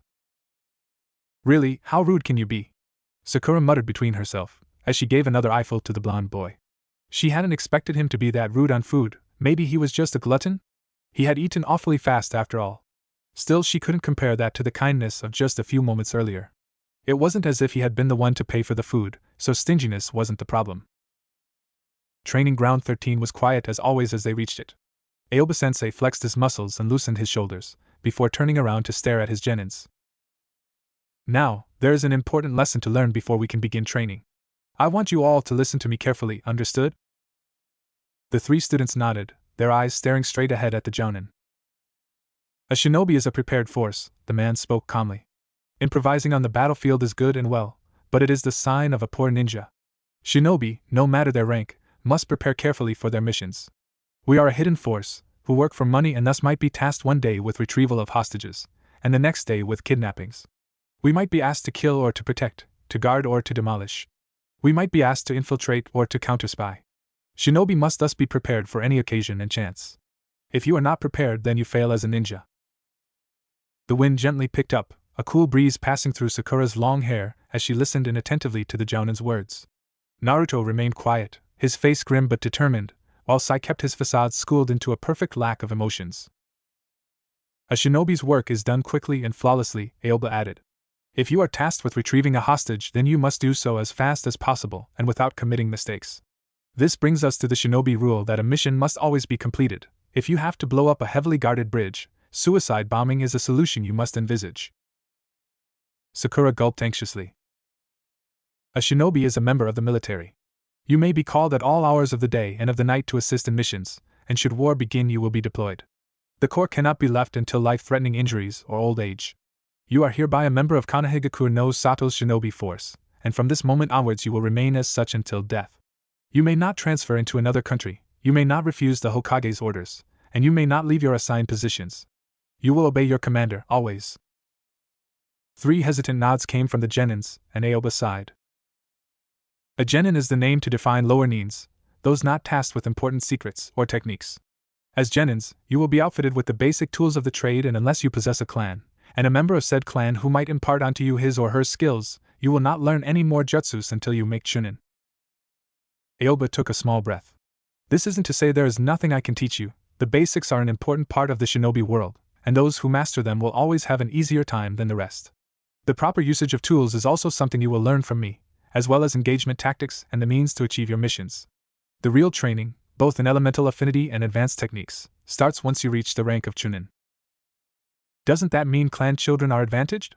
Sakura asked with a slight frown. Yes, but also no, Aoba replied. Clans tend to develop specific techniques, in which they certainly excel. Hyugas are an example of short-range combat, while the Yamanaka's mind techniques are optimal for interrogation use. Yet outside of their area they are extremely limited in options. The Hyugas I can see everywhere around them, but if the opponent does not close in, it consumes chakra needlessly. But they have more options than we do. They can learn techniques and they ignore others. Aoba shook his head slowly, before taking out from within his jacket a scroll. You all will learn Kenjutsu. You all will learn Shuriken Jutsu. You all will learn Taijutsu, Genjutsu countering and ninjutsu theory. You will learn how to control and refine your chakra, and how to use it in shinobi situations. You will learn how to properly care for your tools and how to properly treat wounds. Maybe you will not learn how to enter the mind of an opponent, but you will learn how to torture one. Aoba smiled slightly. I do work for the torture and interrogation department, after all. Aoba looked at his genins then, evaluating their reactions to his words. Naruto winced slightly, probably understanding the seriousness of the situation, but remained quiet. Sakura seemed appeased, probably reiterating mentally her desire to grab Sasuke-kun, and sporting now a smile on her face. Sai was puzzling him.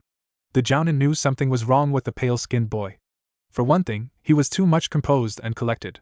His features were schooled as if he had received extensive training in controlling his emotions, and the lack of tone in his words was making him think he was actually ignorant, when saying ugly as a nickname, and considering it endearing. The third Hokage had told him the boy was a root failure, but he wondered to himself what precisely that meant. He'd find out soon enough.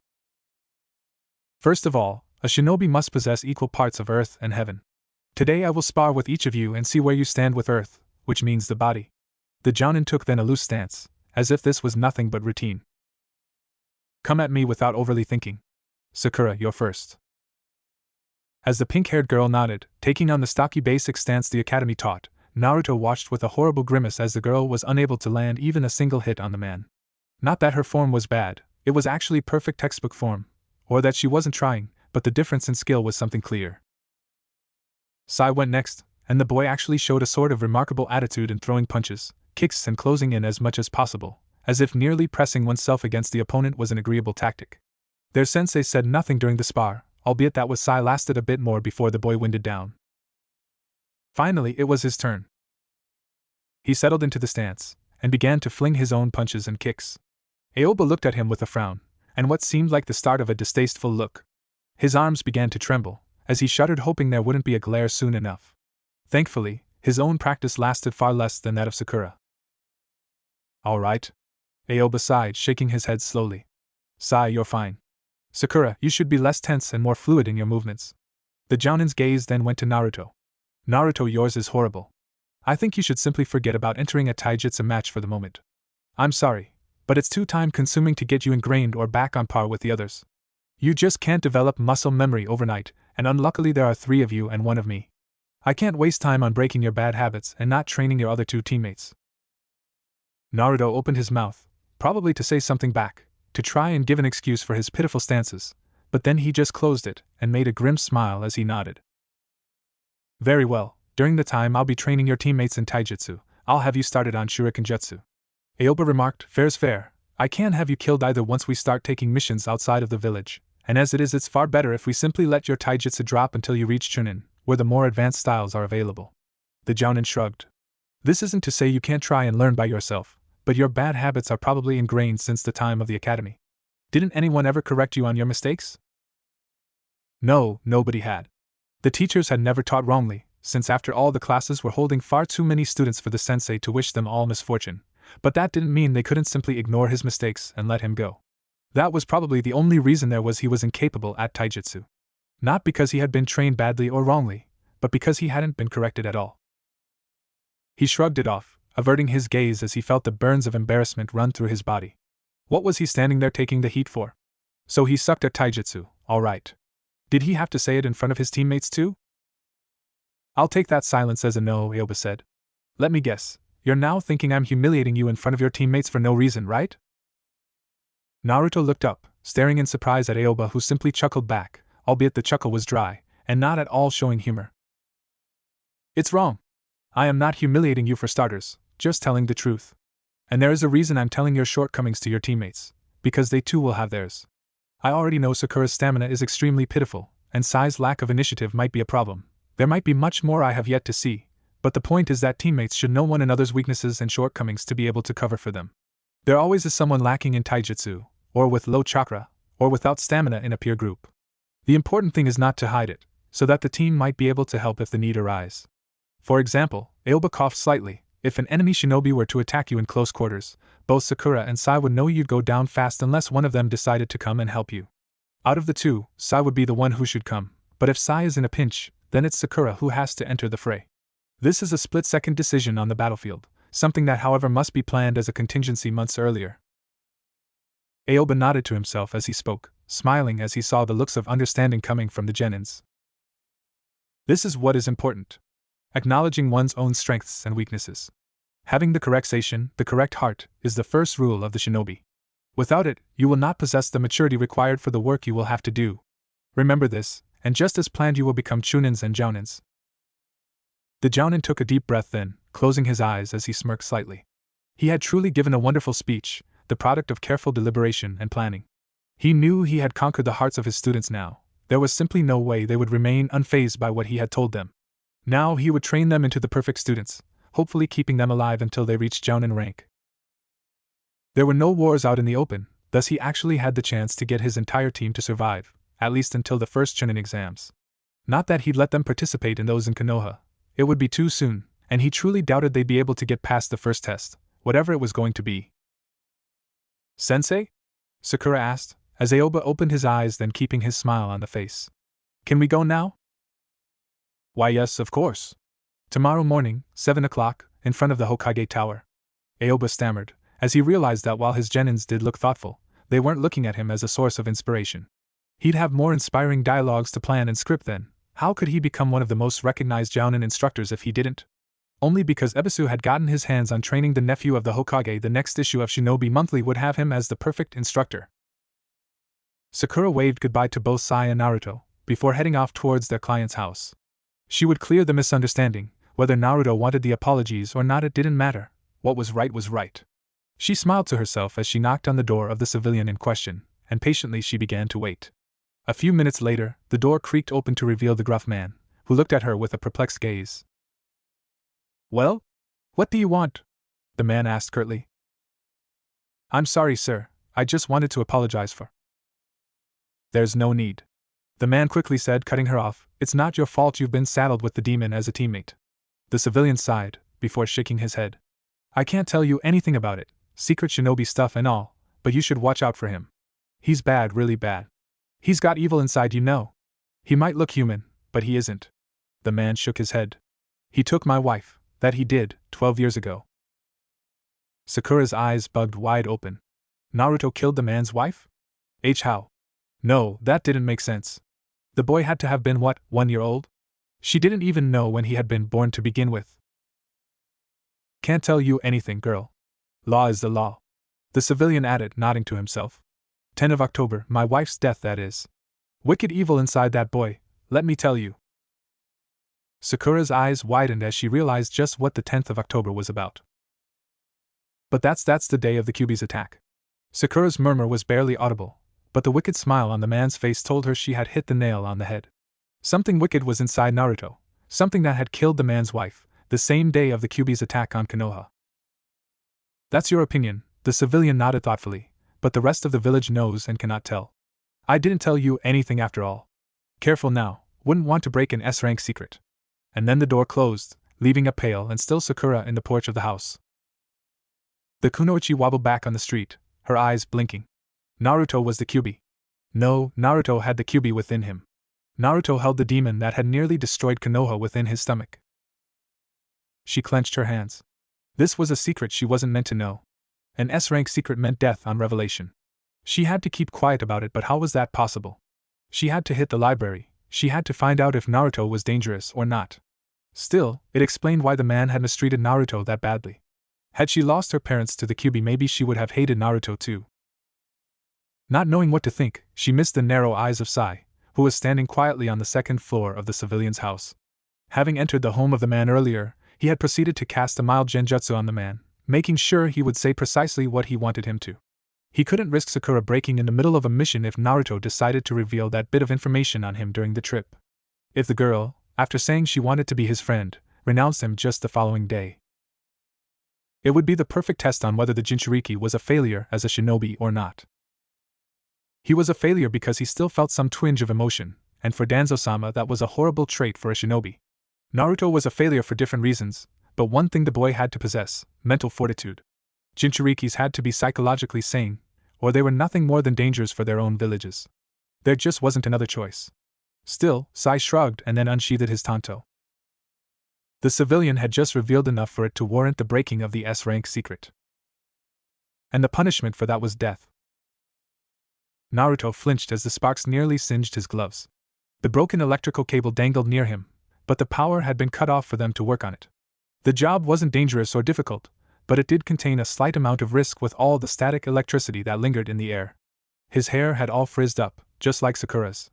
Sai's short cut had saved him from the embarrassment, but that didn't mean sparks weren't flying out of their bodies whenever they touched something. The transformer was in a corner of the room, filled with cables and piles of batteries. Some of them had leaks, and that meant they had to remove and put them aside, grab new ones and substitute them. Once that was done, and after checking for broken or damaged cables, they would relight the entire thing and be done with it. Naruto half-heartedly hissed as a shock passed through his gloves and reached his hand, making him wince and remove the limb from the cable. Hadn't they discharged the damn things? He watched as Sakura fatigued in bringing one of the giant batteries towards the transformer, and bit his lip. He moved closer to her and, after a brief indecisive moment, said, "Hey, Saku," the girl leaped, letting go of the battery as she took half a step backwards. He quickly grabbed the battery before it could fall, and then looked at her with perplexity. What is it, Naruto? Want to go and grab the new cables? I can take care of the batteries too. His voice trailed off as he watched the fearful look of Sakura averting his gaze. He felt sick. Did the girl know? When had she been told? Who had told her? Why? He didn't want to think about that, so he simply grabbed the battery and moved it to its socket within the transformer, before returning to weeding out the rusty or broken cables. He eyed Sakura then, and tensed as the girl began to move, sort of mechanically, towards the other corner of the room. She passed near Sai, and he tensed. What if she told the truth to Sai, or to their sensei? Well, the sensei knew and he hadn't acted any differently. Sai, however, he was usually so emotionless. Would he care? Would that actually make him snap and turn bitter against him? Careful. He snorted. He highly doubted Sai would actually snap or do anything. The boy was mostly a robot. Warn me, when you insert the batteries they start charging. Remove the cable without checking and you might electrocute yourself. The raven-haired boy droned on. He was actually wondering if that was his concerned tone. He gave a side glance to Sai, before nodding to him and then gulping anxiously. All the broken cables had now been removed, and for safety measures also the damaged ones that would be checked and if possible repaired. Their sensei was watching from the doorway, keeping one hand on a metal bar that stood from the ground, probably to avoid statics. The batteries changed and the broken cables yanked. Naruto turned to where Sakura was piling the new cables, a fearful distance away from him. Sai, on the other hand, was moving to the commands of the relay station. Electricity in Konoha worked with batteries made with special elements that as Genins they weren't privy of. There was some sort of secret mixture, highly flammable and acidic in nature, which easily corroded the copper used to laminate the batteries. The moment Naruto began to attach the cables, Sai, mistakenly, at least in the blonde boy's opinion, flicked a button he wasn't meant to. Naruto gave out a loud howl of pain as he was literally forced to suffer through an electric discharge of many volts higher than the mere static jolt. He felt his skin burn on the point of contact and through his body, as it ran towards the ground using him as a discharger. Sakura stared in horror as electricity danced around the boy, passing through him repeatedly as it headed towards the ground. Sai was fast in turning off whatever button he had pressed, but the damage was already done. Naruto fell on the ground, his muscles twitching as his entire body was racked with spasms. Their sensei reached for the boy as fast as he could, hissing as he brought him outside. "I'll bring Naruto to the hospital. Sakura, Sai, stop working and wait for my return." As the Jounin quickly left, leaving behind a worried Sakura and Sai, another figure hidden on a nearby building merely stood up and shunshined away, to warn its master of the plan entering the second stage. Sakura, remaining behind with Sai, felt torn. She had spent the morning watching over Naruto, trying to come up with something, anything really, that could prove him the holder of the Kyuubi. The boy didn't look like a fox. He didn't look like a towering demon, and except for his insistence in eating his own ordered food, which had some justification to start with, there was nothing in him of inherently evil. If anything, the boy took the hard jobs without complaints. It could have been her in place of Naruto. She had fatigued in moving the batteries, since their size and weight was considerable, and he had offered to swap. She had accepted with a frightened look in her eyes, and because of that she just knew that she had given away her knowledge of his condition. The look on the boy's face had been of hurt, but he hadn't said a word afterwards. He had just taken on both the replacing of the cables and the placing of the batteries. He hadn't spoken a single word to her during his entire work, giving off fearful glances whenever she went off near their sensei or Sai, but never saying a word. It made her feel dirty. It was as if Naruto feared she would do something that would hurt him badly. "You know?" Sai suddenly asked from her side, making her turn her head quickly to where the boy was. "I know what?" She hesitantly chuckled, trying to hide her nervousness and failing. "What is it that I should know, Sai?" "You know." Sai pressed on. She felt a creeping chill settling on her bones, as the boy's eyes fixed on her with their usual lack of emotions. "You know of his status." "Sai. How do you know about it?" "Not relevant, Harino-san." Sai's retort came calm and composed, but the way he said her surname didn't make her feel any better. "Not relevant is how I know your parents' occupations and their time schedules. Not relevant is what happens if you tell. S-rank secret revelation has a death sentence, you know that, of course." "Sai, who are you?" she whispered in fear, as the boy merely shrugged. "I am Sai Satsu. That is my name." "You're not really a genin, are you?" she said, taking a step backwards. She didn't fear Naruto now, she feared Sai. Whoever he truly was scarier and creepier than Naruto. "Who I am is unimportant." The boy took a few steps closer to her, before whispering. "What you do, however, is." She was saved from answering by the return of their sensei. The man had been fast. She sighed in relief at his sight, clutching her hands to her chest. "Naruto will have to remain in the hospital for a few days," their sensei said. "It might even be a few weeks too. Sai, you should go and apologize to him tomorrow. I also want you to head to the library today, and get a good read of electrical systems. I will question you on what you did wrong tomorrow, so don't skive off." Sai nodded, making his eerie smile towards her, before running off. "Sensei," Sakura hesitated, as she gazed into her sensei's sunglasses. She hadn't been dismissed, but... "Sakura, I'm sorry to say this, but I need to ask you some questions concerning yesterday." She froze. What did her sensei want to know? Had they actually been watched when the civilian had practically revealed to her Naruto's condition? "Ayamaro Hiruga was found dead this morning. Eyewitnesses said that you were one of the last who saw the man alive. Is that true?" Sakura's stomach lurched and twisted as a wave of uneasiness settled on her. She grimaced as she nodded weakly.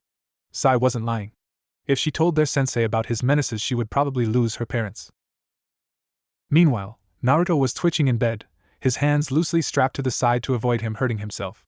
He couldn't even talk, his mouth blocked so that he wouldn't chew his own tongue.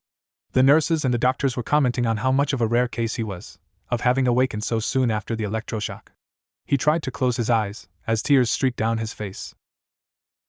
Today was truly a horrible day to be him.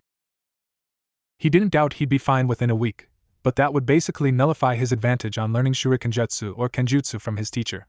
In the time it would take for him to heal, maybe his teammates would already reach a higher level than him, and he would be the one who would need to catch up. He was debating such things, when the man in the bed next to him turned his only eye to look at him. The man was old, and half his face was covered into bandages. A wooden cane stood in a corner, and he was probably the classical example of the lone old man. He had a plastic cup with 2 fingers of water within, and a set of pills on his bed desk. Oh my, he spoke with a slightly worried face. What happened to you? He would have answered, if only his teeth weren't clattering against the wooden mouthpiece. The man slowly stood up with a huff, breathing raggedly as it grabbed his cane and walked over to his side. I knew it. Saw a lot of this during my times in the war. The old man spoke to himself, as he flipped through his medical chart. I suppose it's to be expected, but not even giving you a sedative? He frowned at that, shaking his head. My, you must be suffering. Do you want me to try and make it better? The pain that flared through his sore nerves was something out of hell. It was probably because of the pain that Naruto tried his desperate best to plead a yes with his head and his gaze. The man nodded and moved closer, and the boy saw how one of the elder's arms was in a sling. Had the old man gone through a blender or something, to become like that? These are war wounds, the shinobi commented. I suffered so many they retired me from active service after the war with Kumogakure. His working hand was gently placed on Naruto's chest, and suddenly, the boy's spasms stilled. Naruto's eyes widened in surprise. How had the man done that? Wind is strong against electricity, the old man replied, as he gently unclasped the mouthpiece that was holding Naruto's mouth close. I sent my windlace chakra through your body, expelling the electricity within, he explained. It is far more difficult than what I'm telling you, but it's as good of an explanation as it is for the moment. Then the old man coughed slightly, bringing his hand to cover his mouth. Quietly, he unclasped the closest of Naruto's bindings before returning to his bed. Naruto undid the other, and then wincing got up to sit on his bed. Thanks, he whispered, looking at the man who merely smiled back. I saw too many die in the war because of electrical jutsus. Too many were nothing more than genins, and far more died before anything could be done. Konoha never had many wind affinity shinobi, and the level of control required to expel electricity from one's body without damaging the brain or a body's nerves, that too is something rare. Oh, the boy said, his gaze silently falling to stare at the old man's injuries. Even in those conditions, the man had still gone out of his way to help him. Thank you again. There's no need, the other man said with a small smile. I admit I was selfish in helping you. I wanted someone to chat with while waiting for my nurse to come and order me around a bit. He whispered with a conspirator-like tone. She's evil, let me tell you that.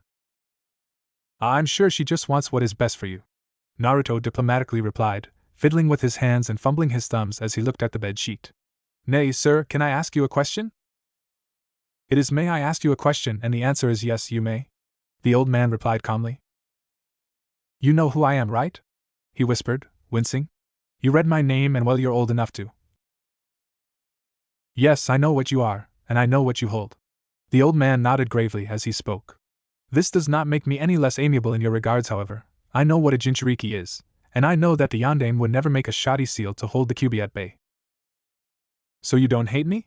He asked meekly, looking with his blue eyes wide open at the old bandaged man. No, the man replied. You are a victim, just like everyone else is.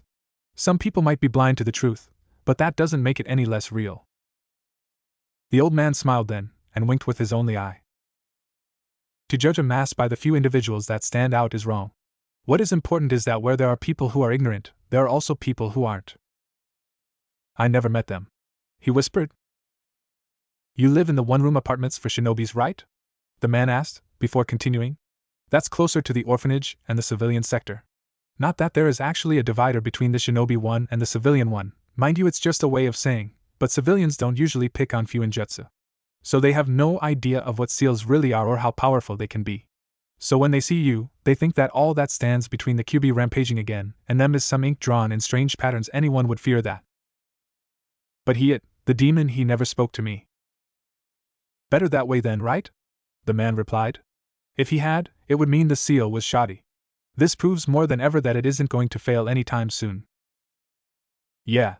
Naruto smiled hesitantly. You're right. Oh, but where are my manners? The old man suddenly said. I forgot to introduce myself, didn't I? My name is Danzo Shimura. I was a jounin of Konoha before the war took away the use of my arm and nearly deprived me of my legs. I'm Naruto, Uzumaki Naruto, Shimura-san. He actually replied earnestly. This was the most he had ever talked to someone since Tsuchi's death, and he felt some sort of elation at being able to do so. I'm a genin. I'm going to become a chunin soon though, His voice trailed off abruptly, soon followed by a grimace on his face. I'll try my hardest. I'm sure you will. Danzo nodded with a small grin. Well, tell me, what team are you in and who is your sensei? With those words, Naruto found himself talking with the old man with a grin on his face. The man wasn't judging him, even though he knew what he was. For that alone, he talked to him. Meanwhile, in training ground number 3, Kakashi Hatake was looking with a half-narrowed eye at his own genins. The civilian girl, Ami, was a complete mess. The Inuzuka yelled out loud every time the Uchiha did something better than him, and since, except for taijutsu, the dog user had little to offer, it meant that Kiba yelled most of the time. Sasuke on the other hand was scowling. He was scowling both because of the girl who seemed to do her best to stick at him or press herself against him, and also because the Inuzuka and his pet dog were starting to annoy him. Maybe he could poison the puppy, Akamaru. Kakashi coughed slightly, but since that didn't work to get his team's attention, he sighed and took out his Ika feral threesome and began to read out loud. Oh no, Tsum-chan, not now. I am sweaty after a long run. He mock-read, immediately earning the complete and utter silence of his 3 genin. Oh Zana-chan, not you too. You and your older sister that clearly doesn't look like your mother are so tightly pressed against my wonderful sweaty body that I feel I am about to. What the hell? Kiba yelled, seeing red. What the fuck is that smut? You said something? Kakashi remarked, peering from his book to gaze at the now open-mouthed Inuzuka. Are we going to train, Kakashi? Sasuke asked, scowling as he gave a look of disgust at the Inuzuka. Oh yes, he mumbled, returning to his book. Try and spar 2 against 1. Ami and Kiba, go against Sasuke. Then he flipped the page of his book, ignoring what his students were doing. He actually wondered why the Hokage had refused to give him the son of his sensei. He knew why he could not meet the boy earlier. Being a Jinchuriki, he was basically a powerful instrument of Konoha from birth. The 3rd Hokage had managed to make him live through a normal childhood, but in order to do that he had appeased the civilian population by keeping all shinobis away from Naruto's upbringing. That had lasted until the academy, but from that moment onwards. Yes, Kakashi had held cold feet from that moment forward. What was he meant to say? Listen kid, I knew your father, but I can't talk about it because there's a law in place. Oh, and by the way I'm an umbu, so I can't tell you anything of who lies behind my mask or what I do for a living most of the time. He rolled his eye as he flipped another page. He wasn't actually reading the book. He was just hoping someone would catch on that he was holding it upside down. He was sure Naruto would have caught on. Aoba had described him as a quiet and ingenious boy, just like the Yondaime had been. So what if he had horrible grades? The boy should have been his to train. He was sure he would have caught on with the underneath thing. Not like this bunch of imbeciles. He was actually starting to feel sickened, and wondered why he hadn't failed them. Of course he knew the reason. For one thing, Kiba had actually no trouble working with Ami, since the girl's queen bee personality was in full force whenever she wanted something done by someone else, and the boy was so terribly weak to flirting that it made Kakashi wonder how he would fare against a kunoichi. Sasuke on the other hand. He was still unsure how the 3 of them had decided to work together. Probably because the time was running short, they had decided on a who gets the bell thing, and had attacked him all 3 at once. Of course he had tied Ami to the stump, and of course the girl had made wide sorry eyes at the Inuzuka for some food. And since Sasuke actually knew the Inuzuka was more useful with a full stomach than an empty one, he too had offered something to the girl. His words on team working? Disappeared from their brains after 5 minutes, 3 on the Inuzuka and probably 1.5 on Sasuke. He wondered if maybe, just maybe, he could fail his team afterwards. Denounce the girl for being a traitor of IWA and disappear into the forest was starting to become more and more endearing, especially when he realized the 2 against 1 had become a 1 against 1. Ami was now looking at his hair, again, and was probably going to ask him, again, where he had found the silver dye. Maybe he could pass off their deaths as training accidents. Maybe he just had to play it smart. As Kakashi debated the murder of his students, Asuma and Kurenai were having a mixed training day with their own genins. Of course the reason was just to enforce in-between team friendship, and clearly not because the 2 longed to be with one another.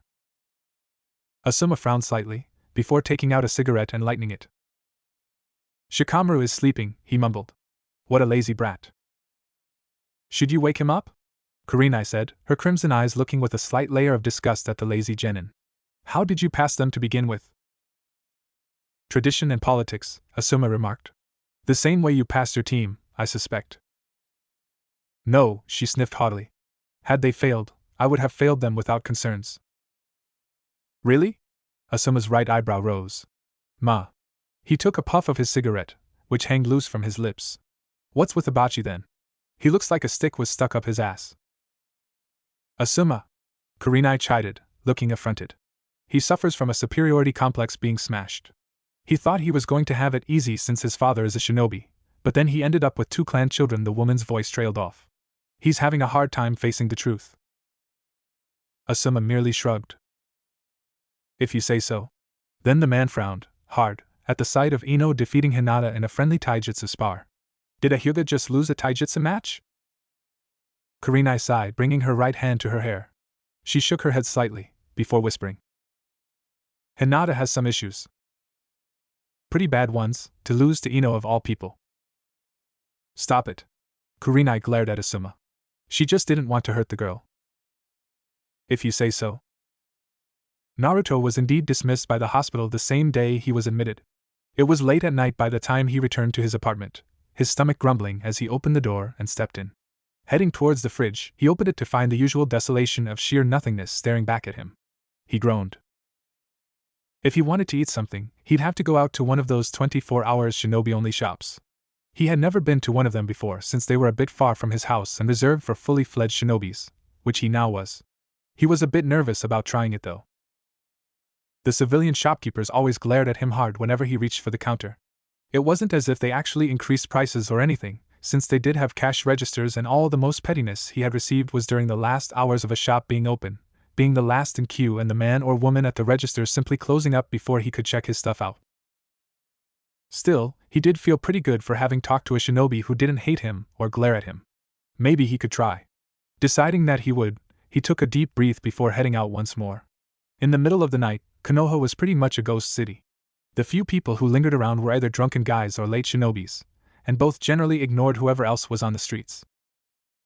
Their only objective was to reach their own homes, so they simply ignored the slightly dark color-wearing boy with blonde hair that walked alongside the wall. Naruto looked ahead, his gaze softening as he saw a shinobi shop open with a sign claiming the 24 hours. Unknown to him, a masked shinobi that had been trailing him till then disappeared into thin air, his genjutsu-required job done. The name of the shop was Root. He blinked as he came near the sliding doors, peering inside and then widening his eyes in surprise. He stepped in gingerly, as he saw sitting on a chair behind the counter the same old man of the hospital. Shimura-san? He asked in a soft tone, eyeing with slight shock the bandaged man. Oh, Naruto, the old man said. What a surprise. You took my advice to mingle more with the shinobis? Ah, yes. He hastily nodded as his eyes traveled around the shop. It was a simple room with a set of shelves containing various dry foods, common utensils, and generally long-lasting stuff that went from detergents to odorless body soap. A few different sizes of neutral-colored clothes hung in a corner, while a small open-air fridge held the frozen stuff like pea bags or fried shrimps. My, what a coincidence to see you again so soon. Empty fridge? Danzo hazarded with a small grin. Yeah.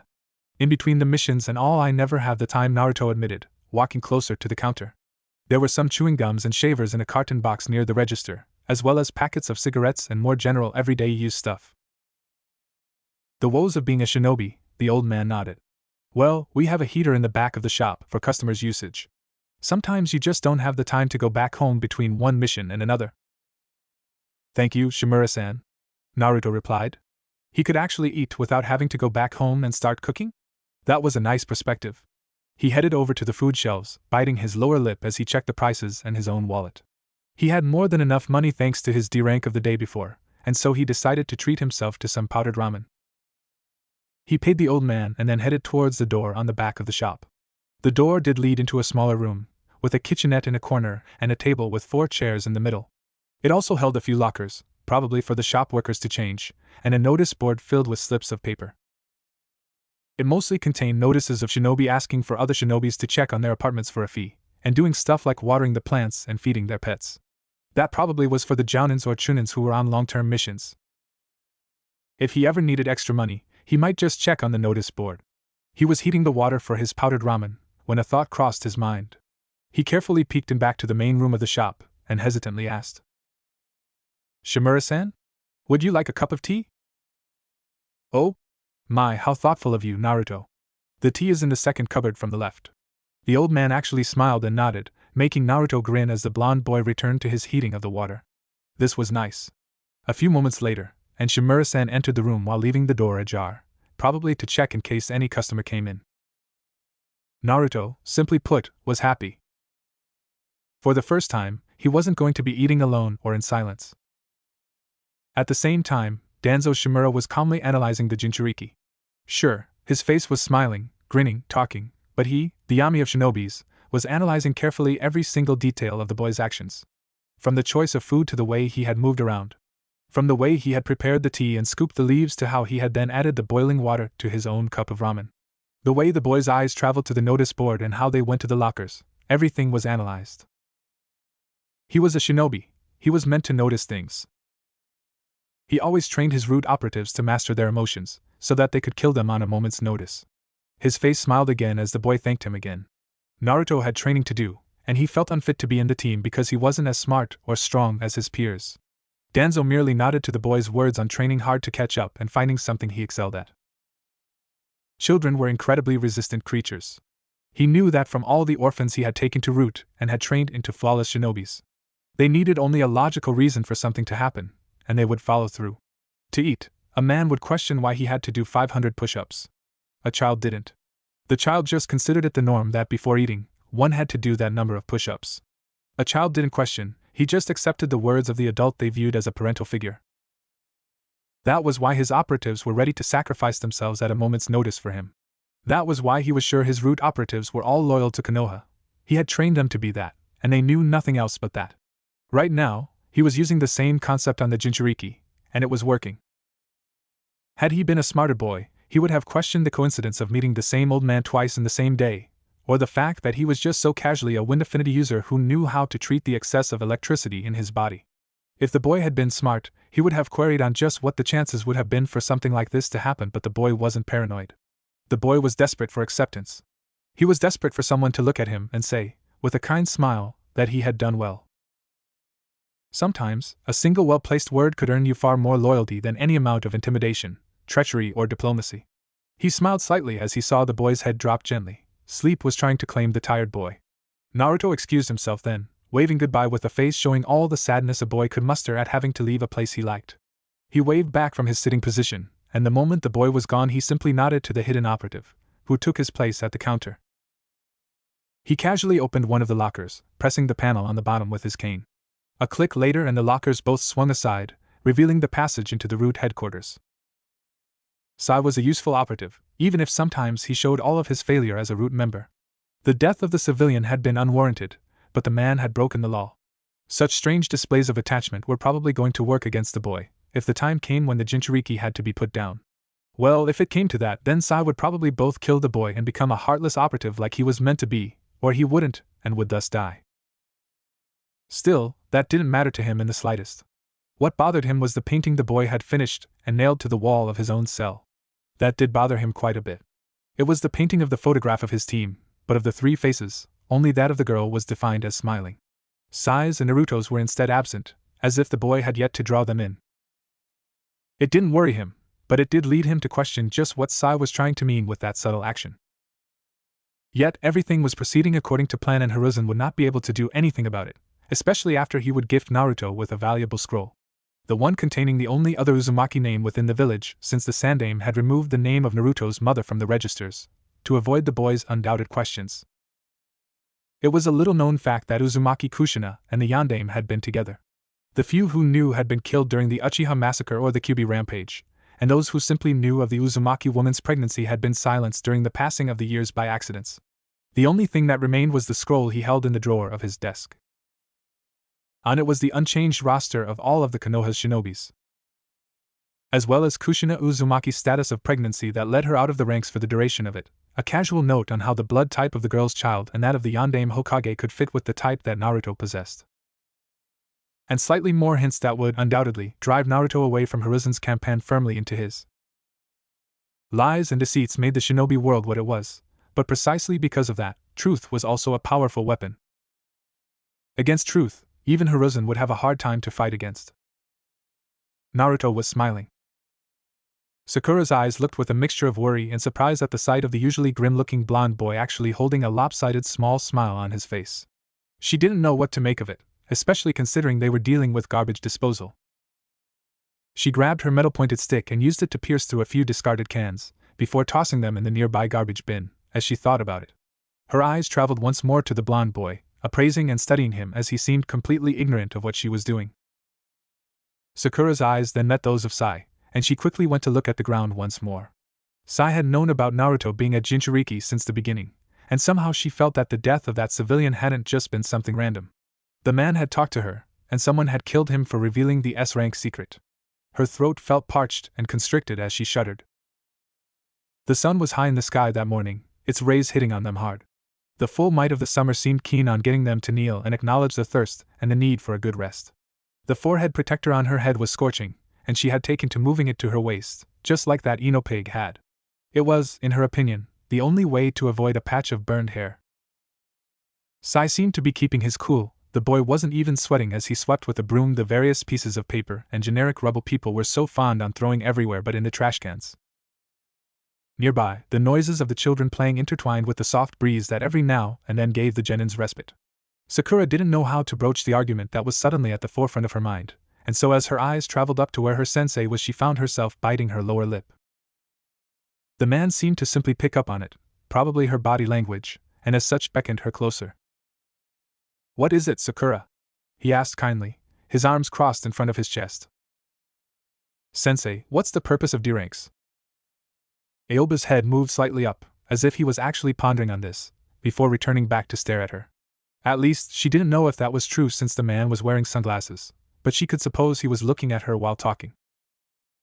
"There's not a clear answer to that," her sensei's voice came with a toneless pitch. "Some might say it's because they're just a way to show how helpful shinobi are to the population of the village, but since everyone in the village has shinobi relatives, what's the purpose of that? Others might say that since there are few civilians, then shinobis are naturally used as workforce to do public works. Personally, I think everyone sees in D-rank missions what they want to see."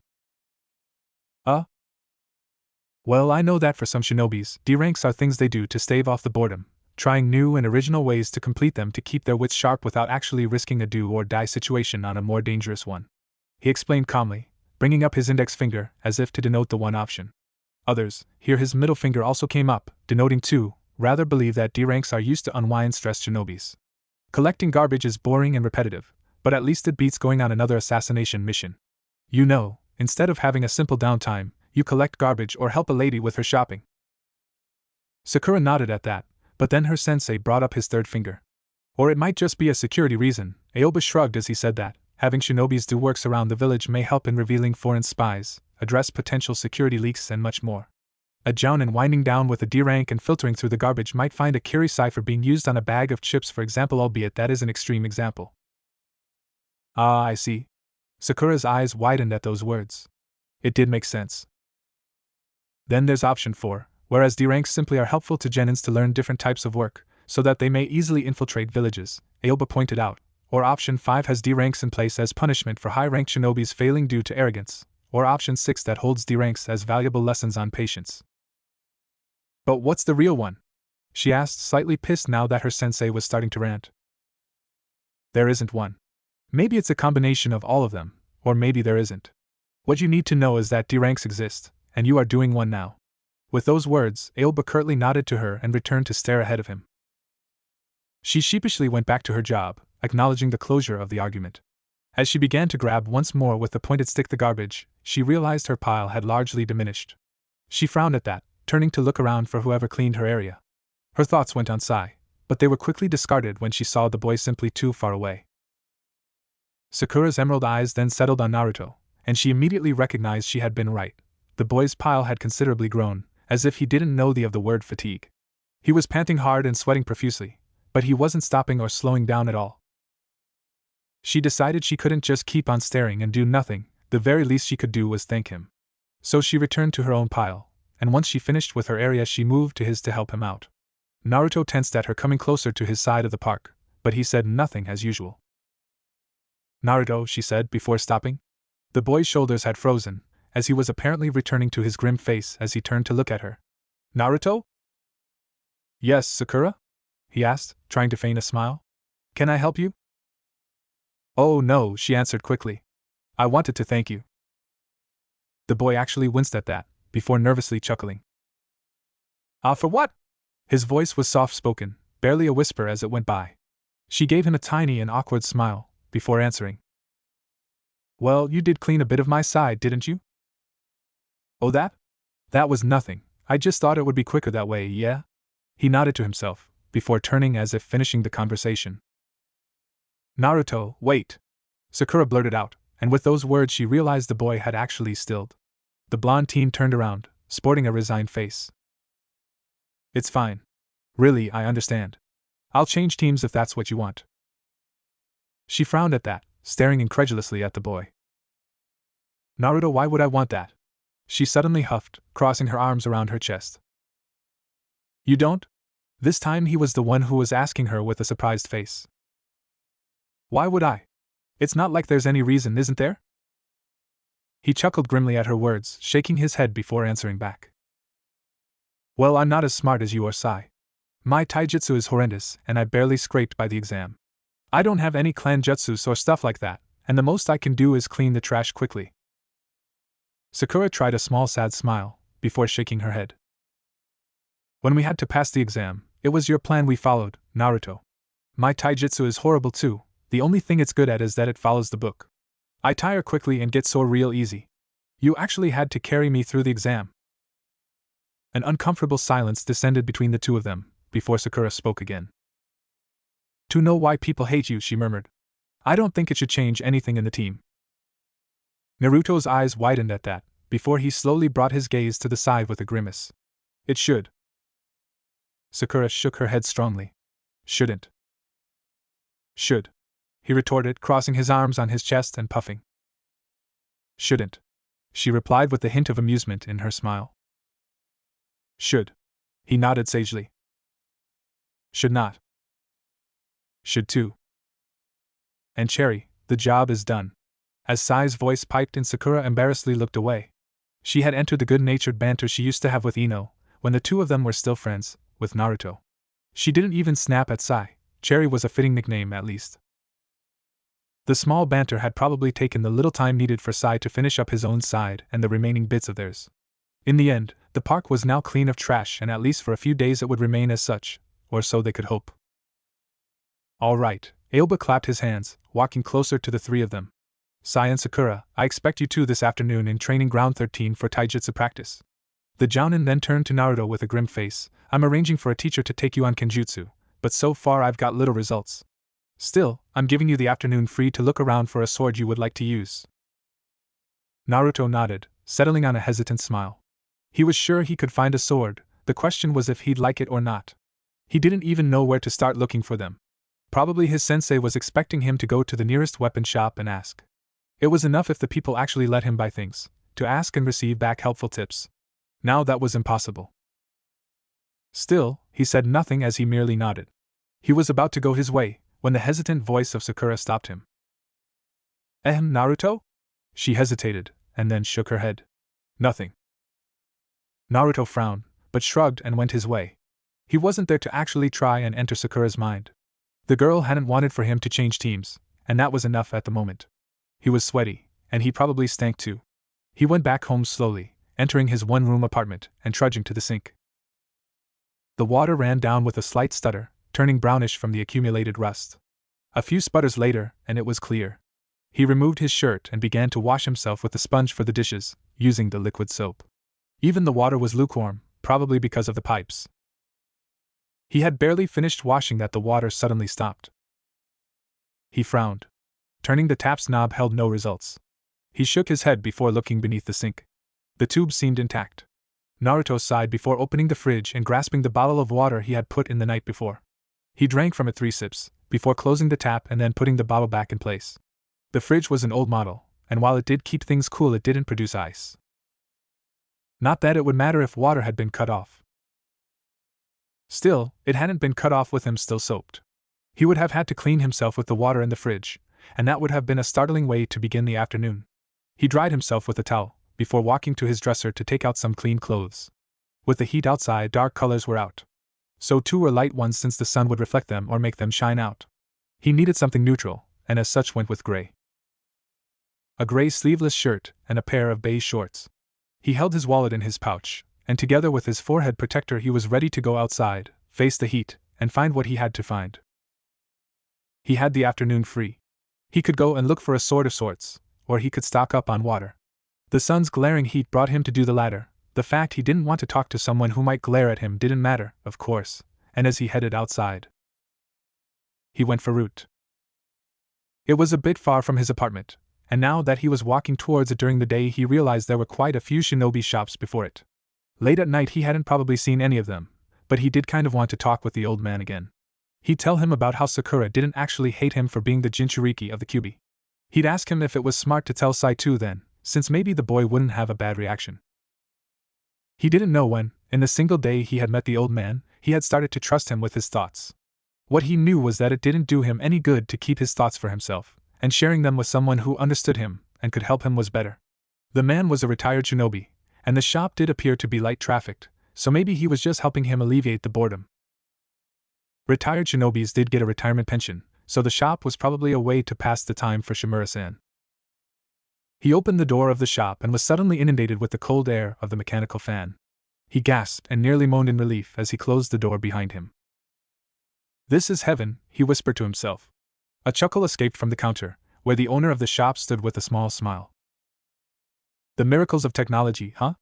Danzo remarked, his only eye going from him to the mechanical fan that was settled behind a stack of melting ice.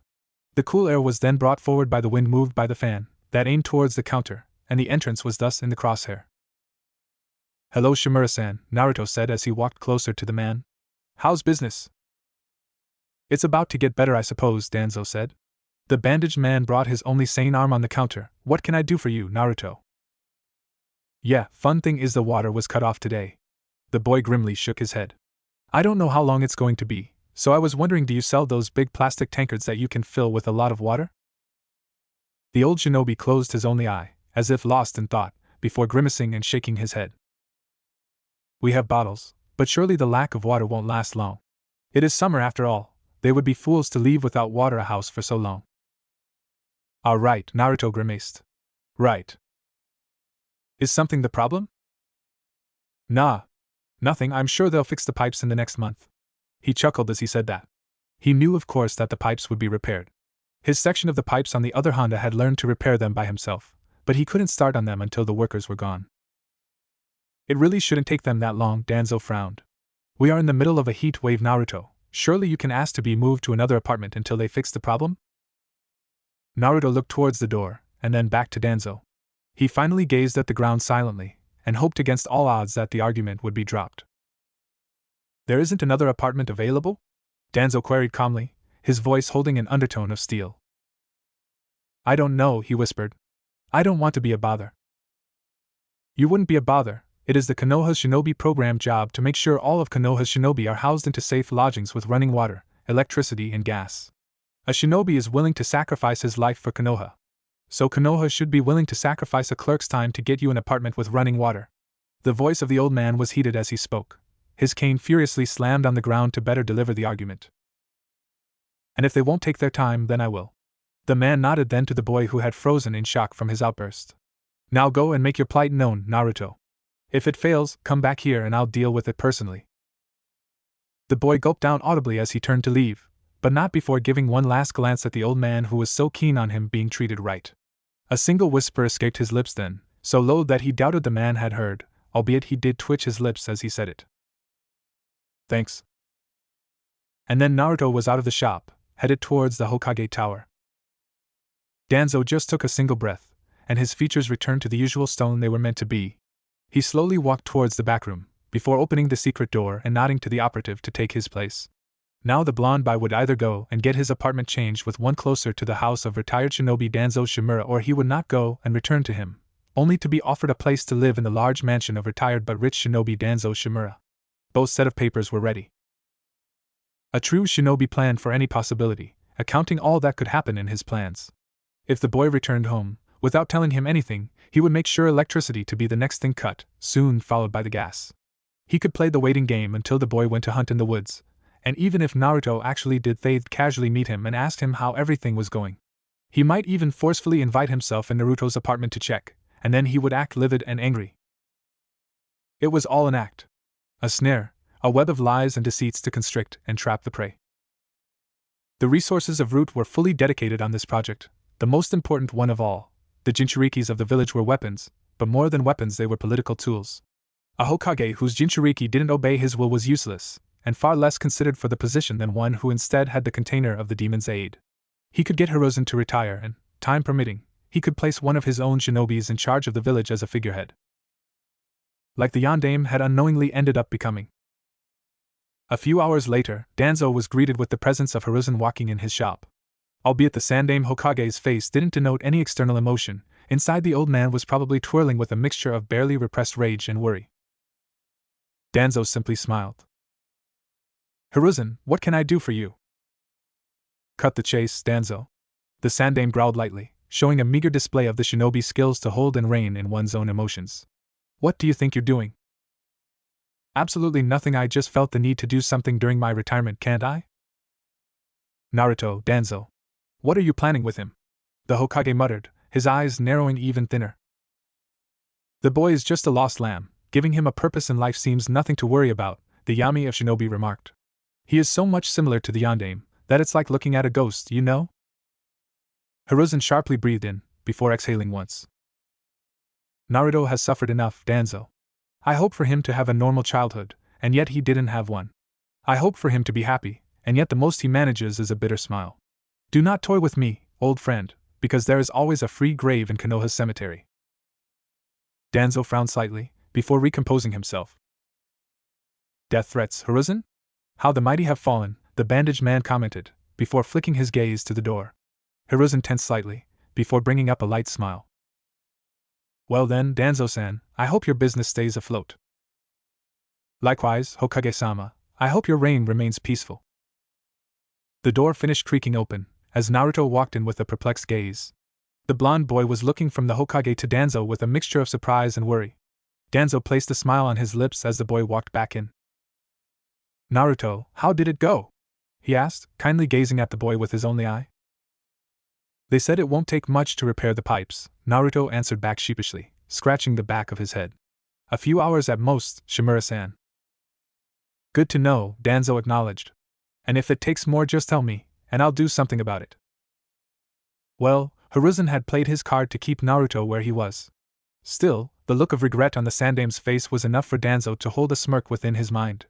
It probably was a look of hurt hastily covered up, but not completely. Paperwork calls, Hiruzen sighed, taking out his pipe. Hope to see you again soon, Naruto. The boy just nodded awkwardly, before answering. Yes, Hokage-sama. There was the tiniest bit of pain on the old man's face as he left the root shop, that Danzo had no doubts. Naruto Uzumaki was the Sandaime's weakness all right. Yet he knew he had to tread carefully. If there was one thing he knew of Hiruzen, it was that he wasn't an opponent to underestimate. He had expected him to catch up on his plan at least one day earlier, but evidently the workload of the Hokage had made him falter and inattentive. The small window of free time had been enough, however, and now the Hokage had no choice but to live with Danzo being a part of Naruto's life.